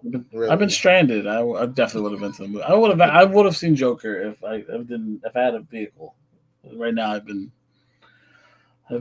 stuck. So unfortunately, but we'll see. So hopefully soon enough, that'll change. Yeah. But we will definitely be doing Venom, guys. So stay tuned for that. And that's really it. That's really it, guys. Go check out that Tomb Raider series on Netflix. Go check out Vox Machina on Prime. Machina. I don't really know what else is out. What else is out? Go rewatch the last episode of Agatha. Or do that, but I'm sure Trayvon makes up at least 65% of the viewership between last night and this morning.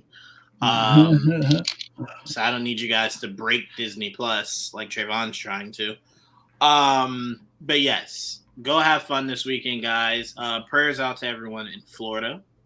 I have family. My mom's out there. She's okay though. But prayers out to everyone out there in Florida. And that's all we got for you guys. Until next week, peace. Oh wait, no, I didn't want to add one more thing. Whoa. Shout out to you guys that on Twitch that was watching us stream last weekend, playing Fortnite. We had quite a few of you guys in there, and we gained a couple new followers too. So we appreciate you guys. Please make sure you follow, like, comment, and subscribe. Share your thoughts on any of the topics we brought up today. Whether you agree or disagree, we want to hear your thoughts. Joel doesn't, but me and Trayvon do. So please, please tell us you guys' thoughts, and please make sure you subscribe to our Twitch because we go live on there randomly. It's never really planned anymore. So maybe this Sunday, maybe tomorrow, who knows? All right. There's new Fortnite mares on Fortnite, and they are dropping the skin of Mephisto for Fortnite. So you never know. Sounds like Juwan might be there. So if you're not subscribed to our Twitch channel, please do immediately so that you can see me get some crown wins as Mephisto. All right? Bang, bang. So thank you guys so much. And if you're not following Trayvon, follow him so he can show you everything about to happen at this Nicki tour. Everything. Yeah. Are you gonna live stream it? I honestly might put my phone down this time. Really? What if she brings you up on stage? She's not. What if she does? Are you twerking if she does? No. Trayvon. I don't do that. If she starts doing the Anaconda song, you not twerking with Nicki. She's gonna bring me up there for that song. I need a rap song. Wait, you got rapper hands, Trayvon? You got good rapper hands? I'll take that mic from her. Show her out. Wait. Oh, show her out. Oh, Move. Oh my God. I got this. I can rap this song for you. Move. Move? That's wild. I got it. All right, never mind. Trayvon's not going up on stage. Never mind. The Barbs heard this and they made a phone call. He will not be up on stage. That's what they do too. They take that mic from her and be like, "Thanks, girl. I got it." We cannot wait to hear all the hijinks Trayvon gets into tomorrow. That's gonna be on the floor too, right beside right next to the stage. Oh yeah. Oh, you that close? Yeah. Okay. Wait. Then just jump up on stage. No. You can't. You can like wipe Security. the Security is right there. No. Yes, but that's when you seduce security. I'm not so getting kicked out. Them. I'm not getting kicked out. Man, that could be a viral moment, Trayvon. Viral moment. You once told me and Joel you do whatever it took to get our views up, right? Go get tasered at a Nicki concert wearing our shirt. I already told y'all what I want to do for that. Just let me know. We're in. Good night, everyone. We appreciate you all. Good night. We'll see you next week. This is why I gotta stop. You did it. Stop. I gotta just.